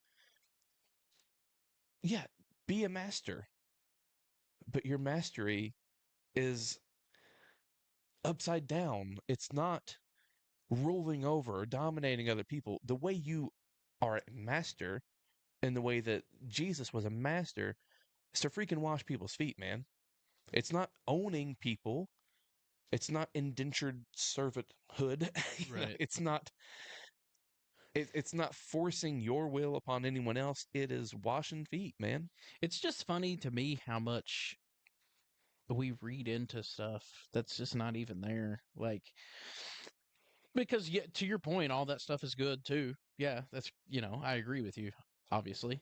But also, like, Paul's just writing to people where slavery's a thing. Like, he's not addressing the is slavery good or not, and that he's just saying like it's like Right. we expect in that moment that Paul should just be addressing everything at once, right? He should just be like, no, if you own slaves, you shouldn't own slaves. Well, like that wasn't in his mind at that time. I mean, I don't know how. Like, I guess we can try to. I personally, I don't need to apologize. It just is what it is. You know what I mean? Like he's saying treat people good in the cultural framework that he's working in. He's saying treat people good, the best that he knew how to. Right. Does that mean that he was perfect and had the mind of Christ 100%? I mean, some people would probably want to say that, but I don't necessarily go that far. I think he was just operating in his worldview and his framework, saying treat people, love your neighbors yourself, the way that he knew how. You know what I mean? Yeah, I mean, there's different ways you could read it. I mean, you could read it that way. Right. Of course, you could. You also could read it though in the sense that like if Paul really did have this entirely life-changing experience where he meets the risen Christ, if he really has had this sort of like real metanoia, if he has had this real entirely like everything, this entire paradigm shift because of this revelation of Christ in him, it may be that he knows exactly what he's doing there in comparing. But I think of it in like Gregory of Nyssa, for example. He was one of the first ones to openly speak out against slavery, Right. and he was doing it. He knew what he was doing too. He's like speaking to people that would have owned slaves, you know, and Paul's doing the exact same thing. He's writing to people that would have owned slaves, and it's not a mistake that, to me, I believe he really did have this encounter with Jesus that changed everything for him. And so whenever he's addressing masters, he's reminding them of who the master is, Jesus. And that ought to be for the slave owner, that ought to be a something that is like whoa, maybe I should rethink this whole mastery thing. Like, I think that that's intentional. At least that's a way of reading it. That is a way of reading it, that where like Paul is intentionally trying to in the minds of these people that are going to be hearing this read, or because most people didn't read back then, they would have had this read to them. Right. Um, it's very possible that Paul knows exactly what he's doing with that wording there, and wants to plant that seed in the minds of the masters, that like real mastery looks like the master, this master, Jesus, Right. and the way he lived his life. That's real mastery. So if you're going to be a master like that. Like, it's very possible that he's trying to even critique the idea of slavery through this comparison of Jesus with it, Right. of God, how God revealed it as Jesus revealed him. Regardless, I don't think that you get to a point of justification of slavery. Right. Yeah. Yeah, I mean, no, I think that's a good reading of it. I don't have a problem with it. Yeah. Yeah. It's fine. Yeah. But yeah, I don't think you get to a point of just justification of slavery. Well, Paul didn't condemn it, so Right. Yeah. I think that those readings are important though, because of what you just said there. Because like if you're because for someone who is like the Bible says, and I believe it, just saying, well, Paul was a product of his time, and he didn't. It's not like he had a perfect revelation of who God. Like, that's not going to work. Yeah. For someone who has a particular lens through which they read the scriptures, that's not going to work for them. right. But something like what I just offered maybe could be helpful for someone like that. So I guess it just depends on who you are and who you're talking to, and and you can think of it in all of those ways, I guess, if you wanted to. You could just kind of keep those interpretations open-handed. And that's why, we've said before in the past about like I don't know that there is a good reading or there's just good readings of scripture. Like I tend to read it the way that I kind of outline. Like I just don't read that much into it. I think that Paul's just kind of a product of his time that really, you know what I mean? But Yeah. to your point, I agree 100% with like some of the people that you would talk to in today's world in fundamental evangelical Christianity. That's not good. That's not going to cut it for them. You know what I mean? Yeah. Like I agree 100%. That's not me. You know what I mean? Like I don't need to read Right. it that way personally. It's not. Yeah. But other people will. Right. But like going back to like how do we combat that? Well, I think offering a better interpretation of those scriptures that someone like that could adopt and think, oh, well, yeah, the rest of the second half of the same verse tells us that real mastery looks like Jesus. Right. Huh. Which should be obvious anyway. But Well, yeah, it should. But I think a lot of us end up reading Jesus in that sort of like what I think is the wrong way of looking at mastery. Somehow, yeah. it's like, oh, he did the whole lamb thing and the whole peace thing. So, all right, something happened. Yeah, man. I think the soundboard froze on us and we lost. I don't know. Something happened. Now we're gonna have to pay our freaking editor overtime pay to fix the mess. Time and a half on zero is still zero, my friend. Oh yeah, that's right. Even double time, even if we wanted to pay him double time, it's still zero. That's really good math. Yeah. You're really good at maths. Not so great with time, but really good with maths. Hey. Kidding. Just kidding. Now don't start that again. I was just kidding. No, you know what? Actually, I didn't know that you had such strong feelings about it. I knew that you didn't agree. Yeah. I didn't actually know that I had such strong feelings about it either. Apparently, it's like a literal like nothing is anything. I think it really does kind of hit on like a nerve of mine within this whole sphere of theology philosophy, which is sort of just the clash that I have sometimes with theology and and my intellect and like the not being willing to I'm trying to think through how to word it, and make it understandable. But like I do, more so than being specifically about the thing of time. I think it has to do with my insistence on being rooted in some sort of objective reality. You know what I mean? Like, and I don't know how any better way to say it than that. I mean, other than because I do feel like once we get beyond that, like once we get beyond and like I said, we don't have any other reality to work on other than the reality that we experience. And so I just feel like once we get beyond that, we get into the land of make believe. It's like, well, just anything goes. You know what I mean? Like, I don't know. I don't know Yeah. how to word it better than that. I know that's probably not the best way to word it, but and so even more than it being about that topic specifically, I feel like it just hits on that same theme, which is something that I've struggled with over the last 10 to 15 years, Right. Yeah. I mean, I would say that there is an objective reality. I just think that every objective reality is God as Christ reveals. And so, yeah. Right.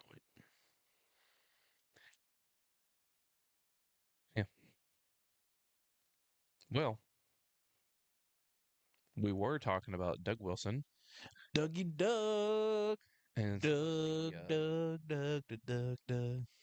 we was talking about mastery, masters and slaves. Colossians 4. Slaves obey your masters. Slaves, yeah. We was talking about masters being nice to their slaves. We was talking about better ways You know, of interpreting that. this isn't actually where we were going with it, but I was, for whatever reason, and you'll know exactly what I'm talking about. This image popped in my head of the sort of the hierarchy of the household. You remember that, where you've got the umbrella, and then you've got the husband and the mom, and then the kids, and it's sort of like the umbrella. And like I was just thinking about how obsessed we are with hierarchy. Yeah. Whether it be man, woman, child, or slave master, or whatever. Like we're just, and it's so funny. It's funny's not the right word. Let me just say that. Strange, Right. interesting. Yeah. That we have that obsession with it. Whenever, to your point that you were making in the verse in Colossians, like Jesus shows us that actually to to to lord over others is to serve them. Yeah. Yeah. But yet we have such an obsession with lording over others and like the strict observance to some sort of hierarchy of authority, Right. Yeah. It's the whole lion and lamb thing. Like I think that I actually really think that Paul's doing exactly the same thing there that John the Revelator does with the whole like seeing versus hearing. Like whenever the people hear, Mm, that's exactly where we were going when it cut off. I think so, I yeah. remember now. Because like I think what the people like again, this Colossians is being read to people. What they're going to hear it, right? So we miss that a lot. Yeah, absolutely. It's along the same veins as like they weren't written with chapter and verses. Yeah. And we forget that, and we read them with chapter and verses and miss some of the stuff. But Right, yeah, those breaks there Yeah. are you can miss the flow of like what the author was trying to do rhetorically through the reading of it. hint, hint, It's Romans 1 and 2. But anyway. Yeah, but like yeah, so what I was just thinking like I think that it reminds me of what is John the Revelator is doing in Revelation when he hears the lion, Yeah, yeah. But turns to see. and when he looks though he sees a lamb. Yeah. And that's I think you can apply that same thing to what Paul does here in Colossians. What the person's going to hear first is masters obey your slaves, but then the master, when they look toward the master, what they see is a man humiliated, Right. a man who apparently, yeah, according to this tradition, is God in flesh, the the most powerful. Yeah, the being's not right, but like the someone who holds this tremendous amount of power. Yep. Supposedly, The greatest expression of power. yes, is Is yeah, death on a cross. exactly. Is a first century Palestinian Jew stripped naked, beaten beyond recognition, and hung on a tree between two thieves. That is the greatest display of power, and that's mastery. And that's what you see when you look at the master who is Jesus. Yeah. So yeah, I think it is like I think that it's the same kind of thing there. The you hear master, but what you look and when you behold him, right? There's we've been a whole thing our church has been on this whole thing about beholding him, and I'm all in on that. Like beholding him, if we actually behold him, if we actually look, like just like when Jesus, like when I remember man, what is his name? He I don't even know how to describe him now. But he talked about how when Jesus saw Matthew, it says he saw a man named Matthew. Oh, Malcolm Smith. Malcolm Smith, yes. Malcolm Smith. Whenever he talks about that word seeing, that's that's what we have to do with Jesus. We have to see him for who he really is. That's so good. That whole Malcolm Smith thing Yes. on that is so good. I know. I love it. That he saw a man named Matthew. He saw Matthew for who he really was. Not he didn't see Dirty rotten scoundrel. exactly. He didn't see someone that he felt the need to like if he had accidentally brushed up against Matthew, he would need to like go and like bathe himself and wash his clothes or whatever like the Pharisees would have done. There's even little things like that. Like he didn't see Matthew the tax collector. Yeah. It was Matthew. Yeah. Yeah. He saw Matthew. I didn't see you know, it's what we've already said in this episode. We're not our sin. We're not associated with, that's not the true self, right? Like Yeah. it's not the Nathan the this. It's just Nathan, just seen him. Or I didn't see Shawn the whatever is your vice, it's Yeah. just seen Shawn, Yeah. Yeah. The whole John the Revelator thing with the hearing the lion, but turning and seeing the lamb. Yeah. That rocked my world when I first noticed it because it's in the text. It's there. Right. Yeah. You're not adding something to it. Yeah.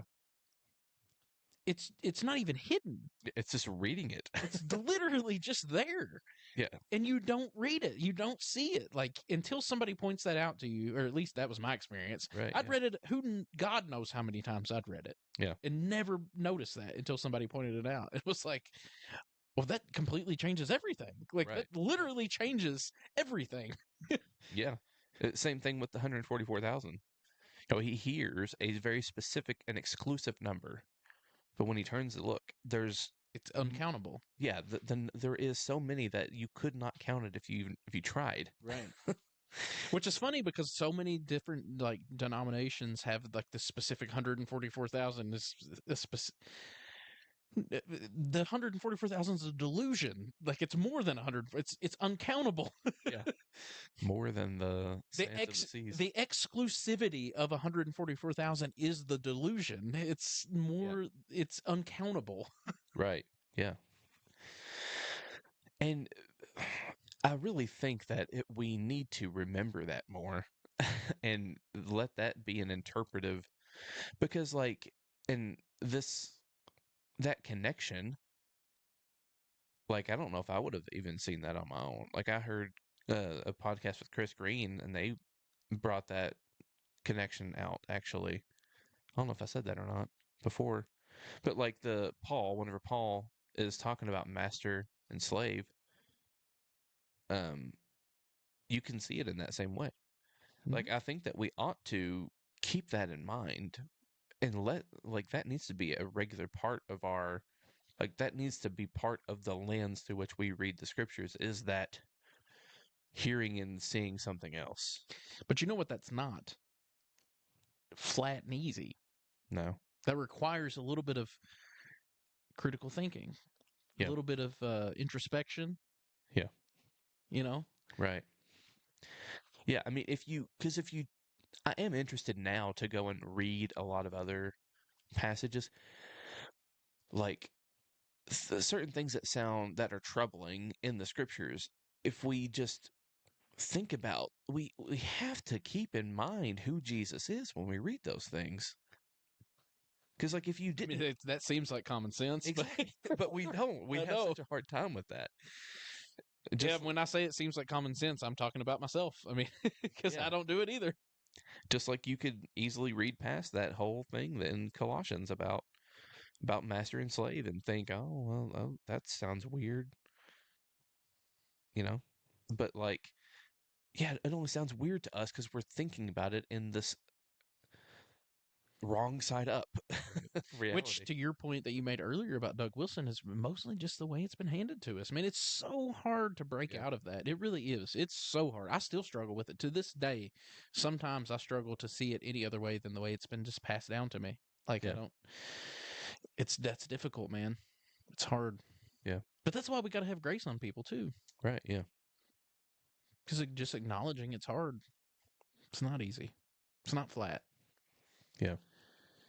Why would we want it to be flat? Right. Why would we expect it to be? Nothing in life is better flat. Hey.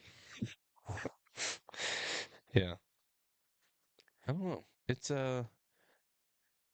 It really is just. I'm glad that we didn't go super hard on him. Actually.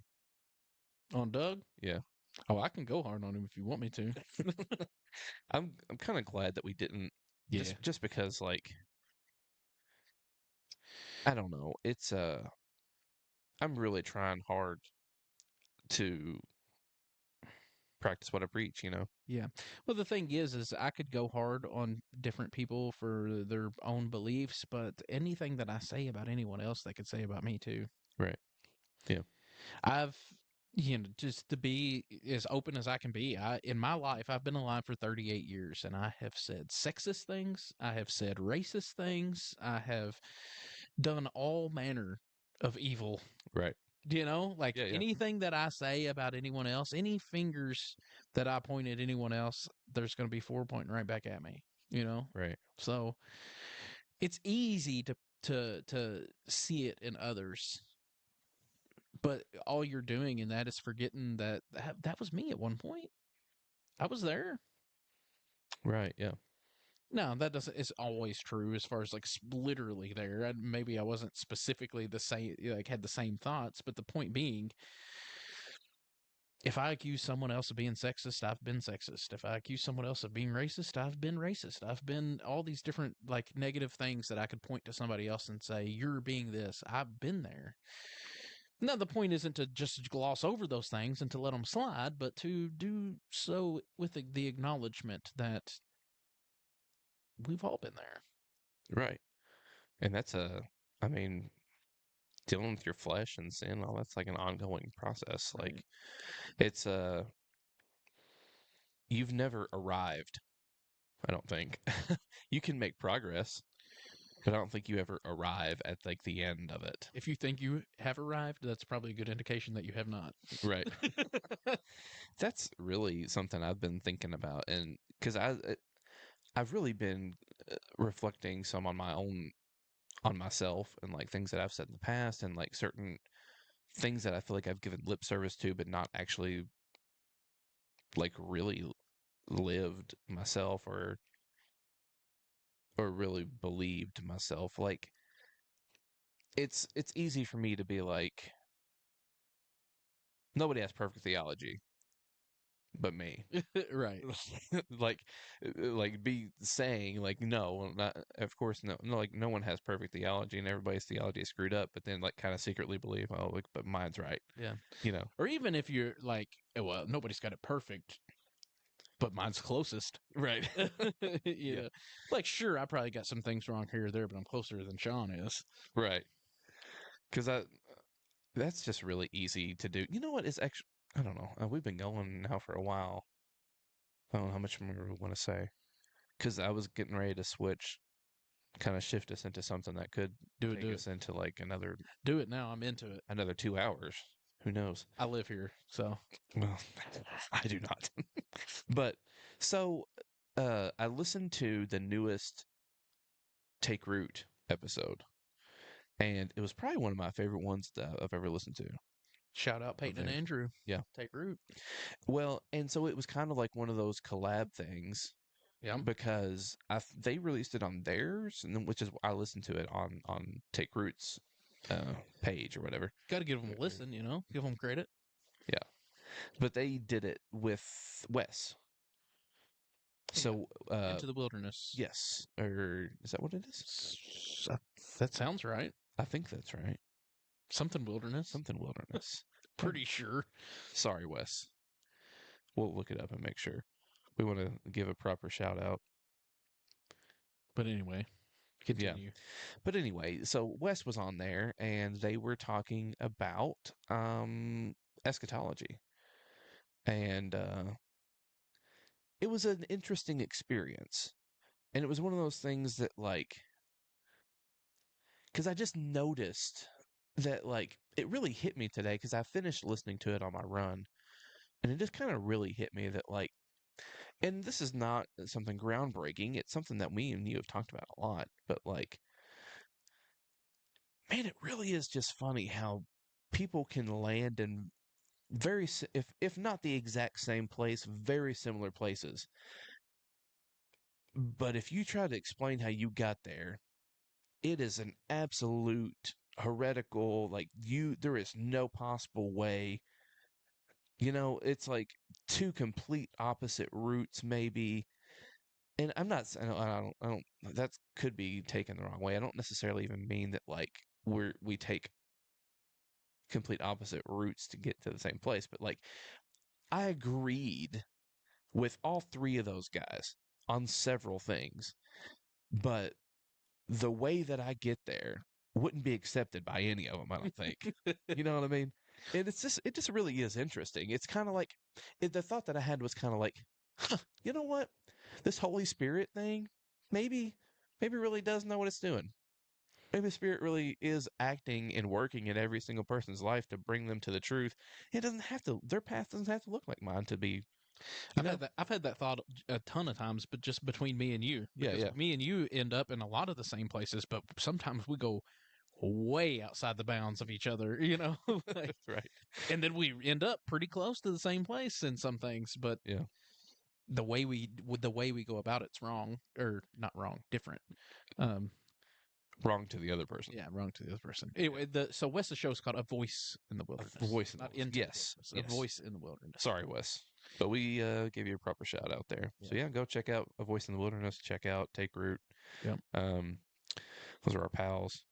But yeah, it was one of my favorite ones that I've listened to of theirs, and it was really good. It was almost 3 hours long. You know what's funny about you saying that it's one of your favorite ones is that I don't want to say the reason why it was your favorite one, but it was on you, if you know what I mean.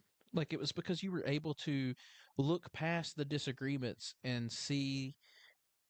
You know what I'm trying to say? It seems like a lot of the things that we disagree with, like if you hear something and you don't like it, it's really just a reflection of your own self. Like, it's because you're not able to see through the crap that you're dealing with to get to the point of. Yeah. I think it really is a lot of it's pride and ego.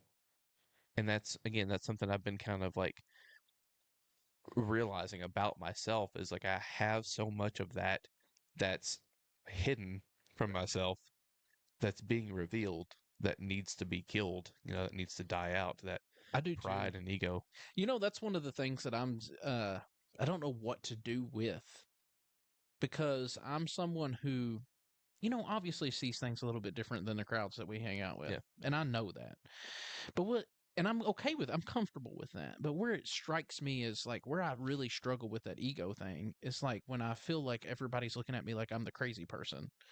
You know what I mean? Like, and it's like, I mean, to be honest, like I sent you that Chat GPT conversation that I had with Chat GPT, and that's where it was rooted in. It was just like I feel like everybody looks at me like I'm a crazy person, but I'm right. Like this doesn't add up. You know what I mean? And it's like, it's just that is ego, whether I want to admit it or not. It's like, who cares if people think that you're the crazy person? But like, I don't know why I have that sense of like, you don't have to agree with me, but quit acting like I'm crazy. Like, Right.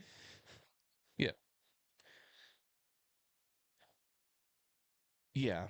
Yeah. I do notice that, like, I think you're right about that though. Like, when I reflect back on like times whenever because I'm just going to be honest, like, I've listened to several of their episodes and of Take Root specifically, and come away from it being angry yeah, or frustrated or, and, having like pretty strong disagreements. And sometimes I've reached out to them about it, sometimes I haven't. Um, but it's, uh, I don't know. It is a strange thing because, like, on the one hand, yes, I can see that as like real, like, that's probably rooted in pride and ego. It's like, I think I'm right about this, and they're saying something other than what I'm saying. right. So that's what is the source of my frustration. And that's me wanting to lash out at them because of my own ego and pride. But There is a little. I mean, it's a whole conversation, right? Because yeah, then you get into like some things do matter. right. Yeah. Some things matter, man. Yeah. Especially Some things are worth disagreeing about. if they're causing harm to other people. Those things need to be addressed. You know what I mean? Like they need to be talked about. Right. Yeah. Yeah. There are But things worth disagreeing about. even that is a conversation itself too about how you address those Yeah. things and how you have that conversation. You know, not based in a judgmental, condemnatory way, but Yeah. It's so hard to, like, I don't know. This is something that I struggle with a lot too, is like recognizing within people what feels like to me somewhere that I've been. oh, yeah, trust me, I know. But dadgummit, how do you talk about that without it sounding like you think you're better, like you're more Superiority, yeah. evolved, like you are? Well, you'll get there eventually, pal. Yeah. One day you'll get to where I'm at and where I've got everything figured out. You'll one eventually you'll get there. You know. I mean, trust me, I know, man. It's super hard for me because, I mean, we do operate like we attend an evangelical Christian church to where, like, at 15 years ago, I would have been in line with all the teachings. Like, this is me. You know what I mean? But I've changed over time. I've studied and grown. And how do you look back at some of that stuff and not let your ego, you know what I mean? Like, just keep studying, buddy. You'll get there. Like, Yeah. you know what I mean? Well, that's superiority complex. Yeah. That's, Yeah. I don't know. That's something I struggle with a lot. And not and even being aware of it. Yeah. It's still like, I don't know what you do with that. Like, I don't know how else to even, I don't know. It's a difficult, being a human is hard. Right. Because, like, for number one, it's assuming that you're right. Yeah. Number two, it's assuming that if they do continue on their own path, they will end up where you are. There's so many assumptions built into the whole thinking of it Right. that it's like, but you still have the thought. Well, it's just difficult. You don't know how else to conceptualize of it. And then, Yeah. like for me, I've come across situations to where, like, I'll come across somebody who's more studied than I am. Like, I mean, I don't know, scholar. Like Jordan Daniel Wood. There's some things he says that I just don't agree with. You know what I mean? But he's smart. I think he's more studied than me. I don't want to say he's smarter than me, but he's more studied than I am. He's, you know what I mean? Like, Yeah. so am I to think, well, if he just keeps studying, he's going to get to where I'm at on some of these things? Right. You know what I mean? So maybe it's if I keep studying, I'll get to where he's at. But It could be. I mean, But yeah, that's the thing. What if? Like, what if you are right about this thing, though? And what if it is true that if they continue down that path, they will get where you are? Maybe that is true. yeah. And maybe that is true for you. And like with your example with Jordan, like maybe that is true. Maybe he's maybe if we knew Jordan personally and he was listening to the podcast, which he's not, I guarantee. Yeah.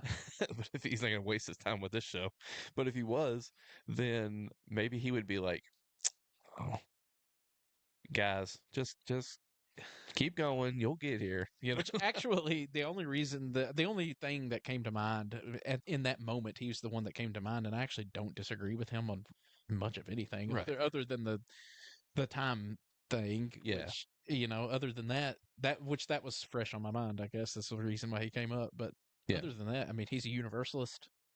Yeah. He's a Catholic though, so that's a little suspect. But kidding, I'm kidding. I love Catholics. Never been to a Catholic church. I'd like to go. Somebody invite me to your Catholic church. I'll go. I'm assuming you could just go. I'm to not just one. gonna go if somebody doesn't invite me. Well, all right. You can invite yourself. Even though the closest church to my house is a Catholic church. Hmm. I do respect the fact that they get in early and get it done and they're gone.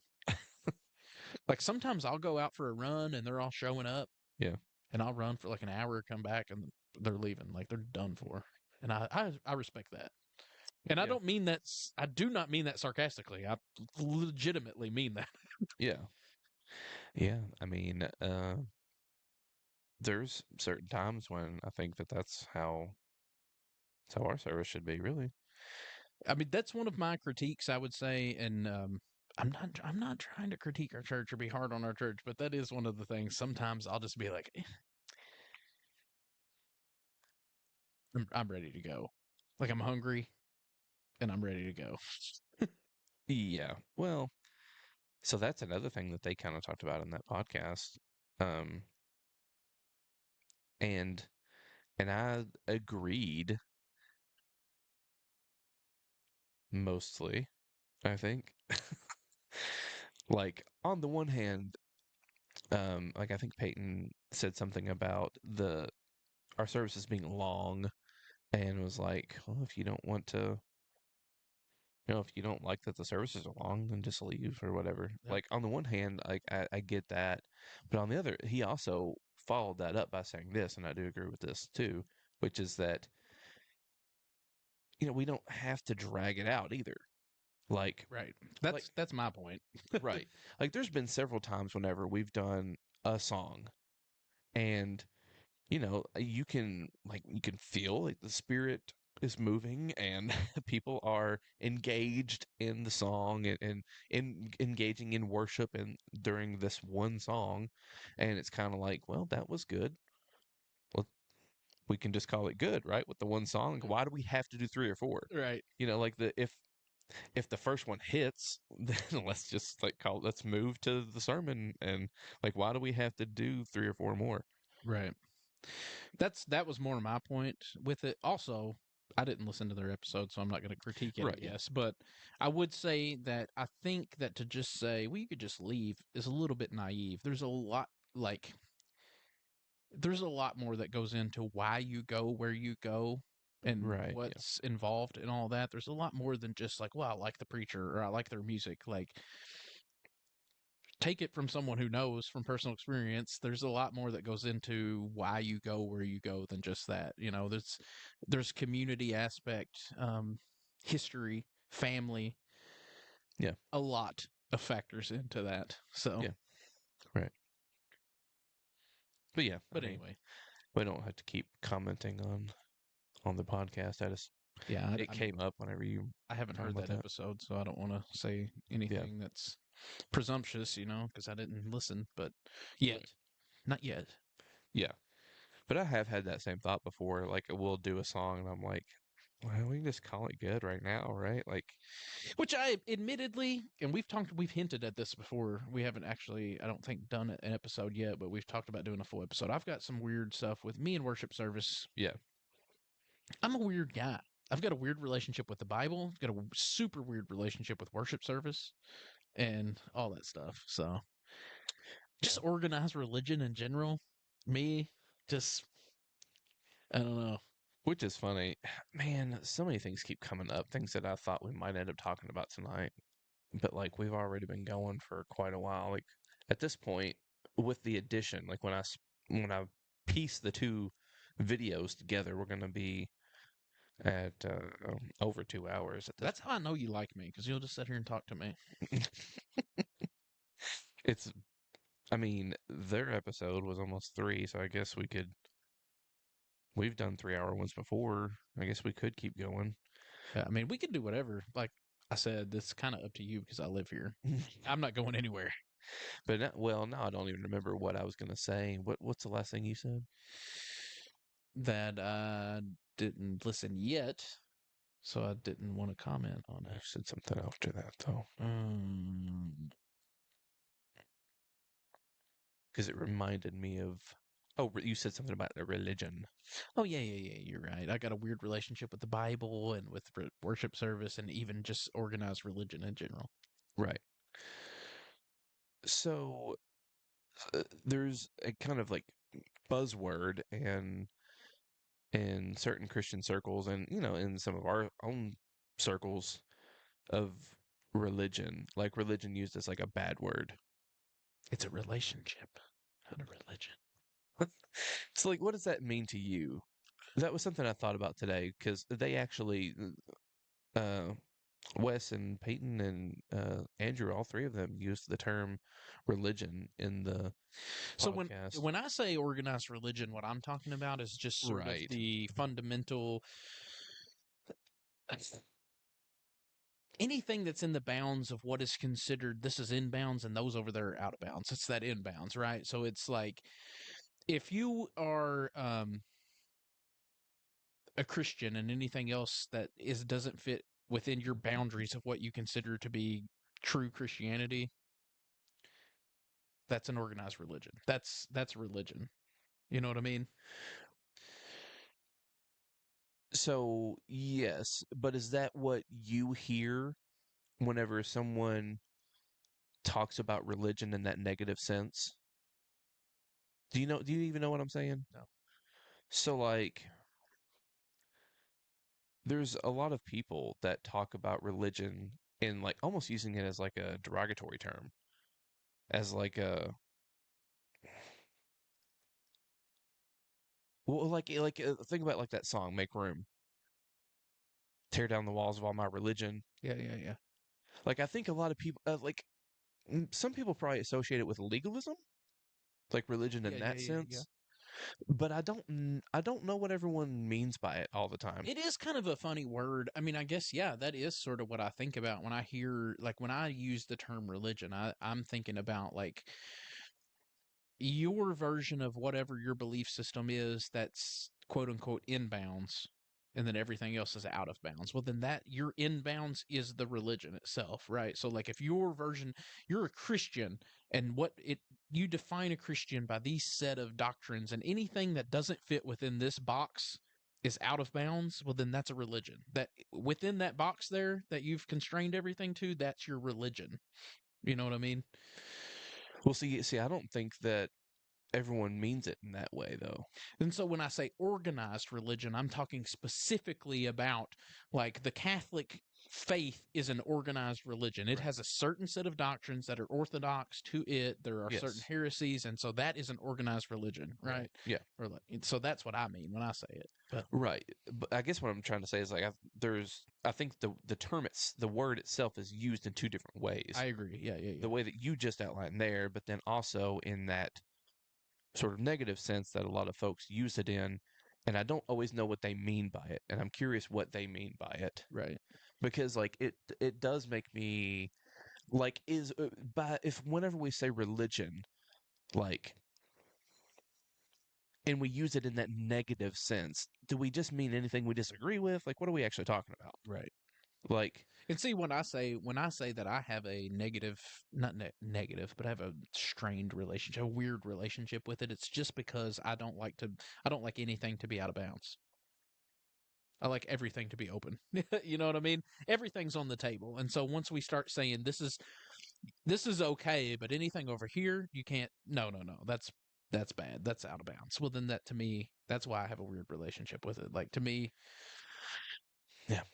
It's just an interesting thing because I think that a lot of people would probably use it maybe and think that same thing, but not think I actually have very structured boundaries that I will not cross. Yeah. You know what I mean? Well, and I think Like, that that's the spirit of that song that you were talking about, right? Because it's saying, at least, this is what it says to me: yeah, "Speak your truth."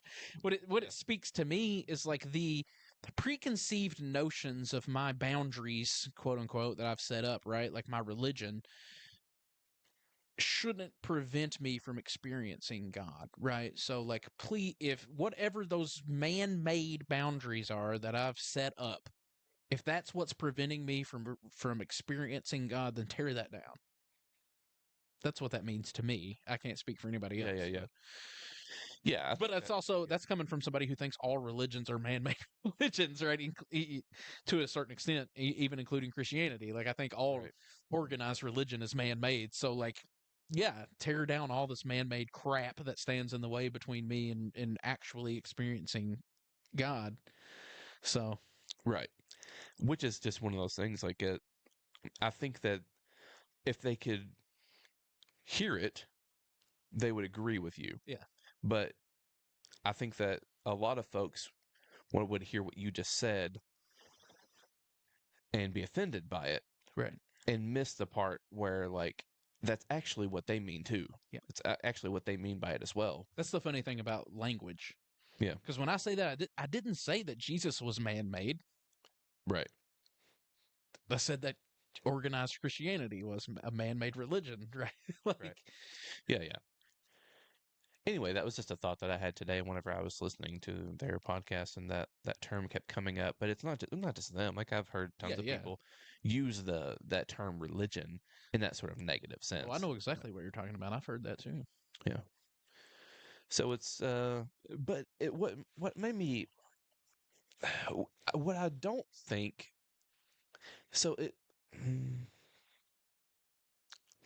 I think how to say this. There is a way you could mean it that I would be like, no, hold on. And it would be like I don't think that all structure is wrong. So like um but again, I'm a traditional guy. Right. I'm very traditional. So like I think you're an enigma. I am a bit of a enigma. Enigma. But the I'm a very traditional guy. And so like there are things about it from this tradition that I think are that we should be doing them regularly. There should be a certain structure to these things.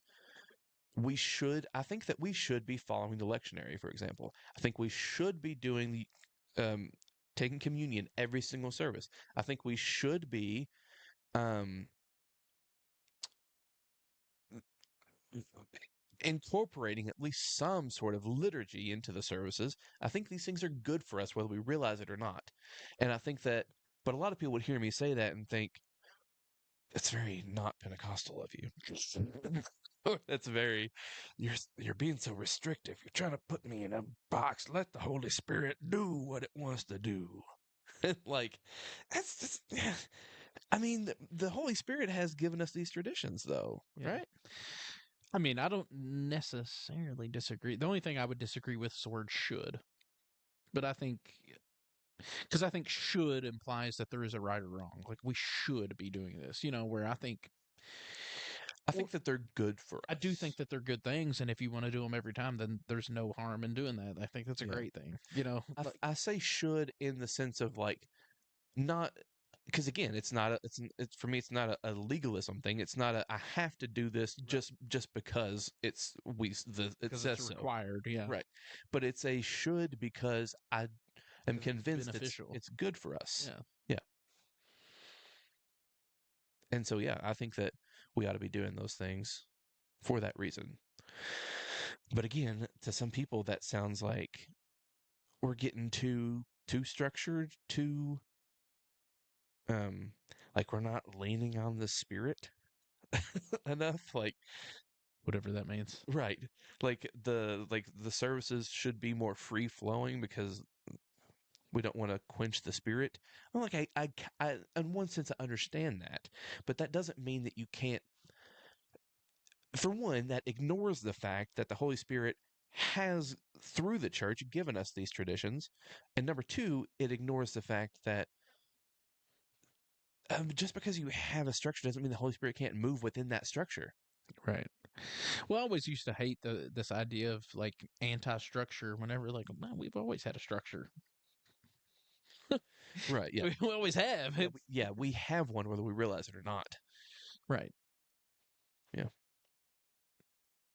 Anyway, I just thought about whenever you, because I knew that Yeah. I knew it was going to take a second to get there because I knew that whenever because you said organized religion, and I knew that that wasn't what I meant, Yeah. Yeah. Yeah. but it just took a minute to get that out. But yeah, but I thought about it when you actually just said the word religion. That's the funny thing. That's why probably I called you an enigma. That's why people would think I'm an enigma because I sound someone anti-religion. And in a way, I've said in this very podcast that I have a strained relationship with organized religion, but like I'm totally fine with all that stuff. Yeah. Like I think it would be great. I agree with you. Those are fantastic traditions. They have deep, profound meanings Yes. that would Yeah. absolutely benefit us to not do them as in go through the motions, but Mhm. actually do them. Like yeah, like no, that's why I consider myself more of a perennialist because not just do I love those things within Christianity, but in other religions too. They all have their own like traditions that I think are probably really great for them. I don't know enough about the religions to, Right. I'm a Christian who has been my whole life, but like there are things within the religion that are beautiful and beneficial and true, and why wouldn't you do them? I mean, Right. Yeah. there's nothing inherently bad about structure. I think structure only gets bad. That's sort of the whole thing about. I actually saw it was Corey Rice. I don't know if you know who that is. Yeah. But he posted something within this past week, and it said something like the Pharisees didn't lack in love. It was that they prioritized love over the wrong on. Pri- I don't remember exactly the way he said it. Obviously, they prioritized love on the wrong things, and so the point being, they put their love of following the rules over love of other people Mm. when it should have been the opposite way. It wasn't that they lacked love; it was that the love was misdirected. Yes. Right. Right. And I think that that's the whole tear down the walls of my religion kind of thing. It's like it's not that the religious ordinances and the religious traditions and the for lack of a better word rigmarole of the religion that you do, like it's not that those things are inherently bad. It's only when they come in opposition of loving neighbor or loving God that they Mhm. become a Right. hindrance, that they become a negative thing, right? Yeah. So I think that's once they become a barrier that have to be overcome, then it's probably a bad thing. It's probably a negative thing. But Right. Yeah. I think that it would be a hard shift, like because too many people would hear all the stuff that I said, and what they hear is exactly what you just said about the Pharisees loving the laws and the traditions and stuff like that. But the thing is, there is that beauty, that depth of meaning to these things that like it would require. The thing is, so many people in our circles, at least, I don't think. I'm not sure. I want to say that. I don't know if we have. Here's one thing I will say. I don't think that my particular tradition, at least the one that I have inherited, by the time I received the Pentecostal tradition, I think we lost a certain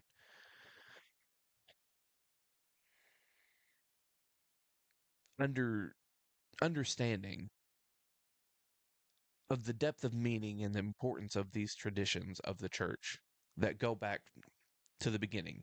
The things about baptism and the Eucharist and the the even the lectionary and stuff like that. And all of these things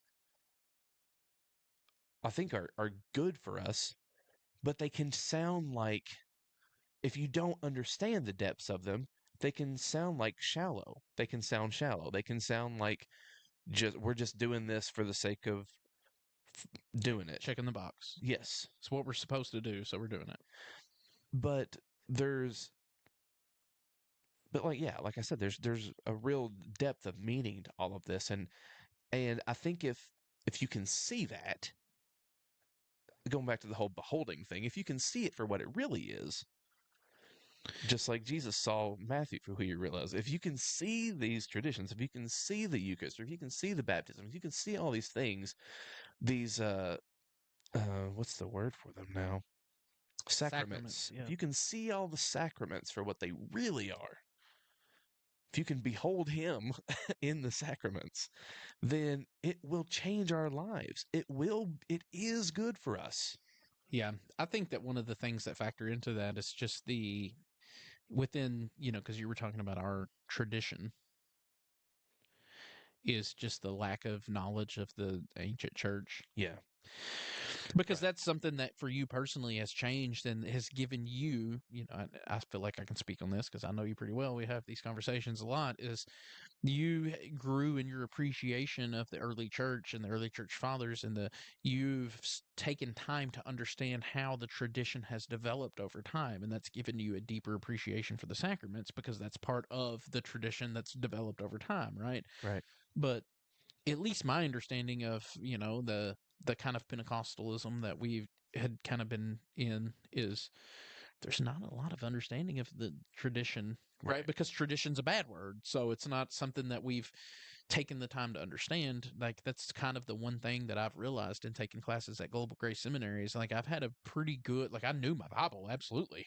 That's the one thing I did know, but I couldn't tell you anything about the history of the church. And like now I'm having to learn now as almost a 40-year-old man the creeds for the first. I've never known the creeds in my whole life. Right. Yeah.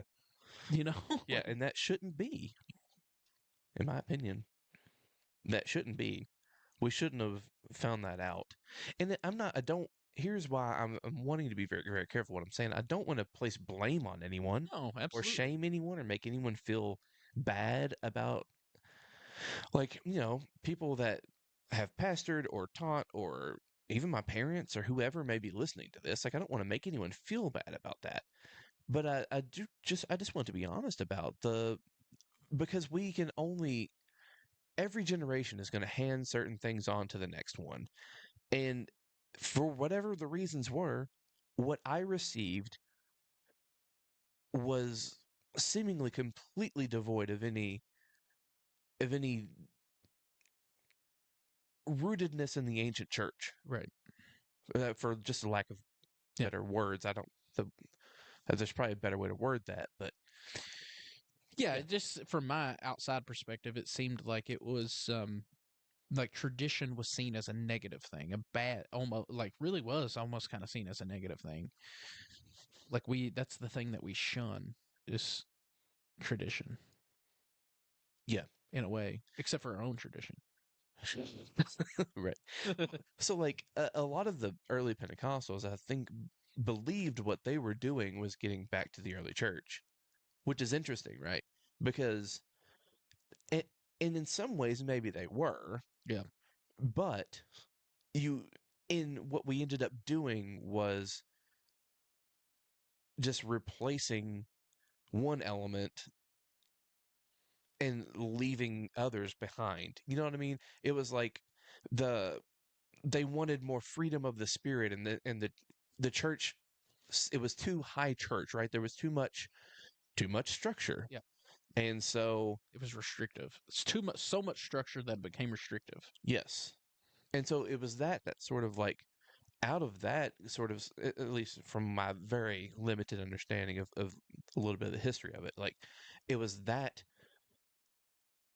desire to return back to to the early church and that outpouring of the Holy Spirit and the movement of the Spirit that you see in Acts in the book of Acts and all this stuff. Like it was a desire for that is what births this movement of Pentecostalism. But whenever we did that, we lost touch with the traditions that were good, that it was rooted in. Right. And now we're just so far removed from that we don't even realize that it was a thing. But like Brian Zahnd has referred to his own church this way, and this is kind of what I really wish that, like, if I was going to start my own church, it would be something like this. And he refers to it as rock and roll Anglicanism. I'm down with anything rock and roll. So Basically, like a mixture of, modern worship and sort of like charismatic, Pentecostal, like open to the movement of the Spirit and worship and all of that, mixed with like more high church Anglicanism. We're going to follow the lectionary. We're going to do the Eucharist. We're going to do all these things. I would love that. But anyway, and I think that that's actually more Pentecostal, not less. Start it up. I think that's more Pentecostal, and I think it's more traditional, not less. If you start a church, I'll probably go. I would kind of assume so. I would be. You'd be offended if I didn't. I would be offended if there's one person that's going to attend this church. I would assume it would be you. I would be offended otherwise. You can count on it. You've got my word on it. I'm not going to start a church. Okay. If I did, it would be a thing where probably like a house church thing that I did aside from our actual church. I think I'm more likely to start a bar. Which some could argue is kind of a church. Could be. Serving IPAs for communion. Communion. We've got communion. We've got fellowship. The Spirit's always present, baby. Where 2 or 3 are gathered. Right. True. Yeah. Anywho's, we've been going for Husenhausen. Quite some time. We've been going long enough that you can cut out that first part about the time thing now. So that was my plan all along. Oh, was it? I've been just stringing you along so that we could get enough content for you to cut that out. I think I'll just leave it. I mean, it's up to you, I guess. Oh, I don't care. But it was you was the one saying it. I really wasn't stringing you out. Well, we have been going almost an hour now on the newest recording. Yeah. So that would put us about 2.5 hours. Well, this is probably one of the top, I don't know, maybe 10 best episodes that's ever been recorded. So you think so? No. Oh. I was like, you really got me. Did you think so? I thought it was a good conversation. It's been a good episode. I ain't gonna lie about that. I thought it was been, considering we had no idea what we were going to talk about. I feel like once we reined it in, it was good. I wasn't pleased with the beginning of the episode, but yeah, maybe it's not as bad. Once we reined it in, I felt like it was pretty good. Yeah. Sometimes I got to be reined in. You never know about me. I'm a wild card. That's what you get when you host a podcast with me. Yeah. You just never know what you're gonna get. Yeah. You never know about me either. Just in a different sense than with you. True. All right. Well, are we ready to wrap it up? Yeah, man. I'm going to test this out to see if it even works.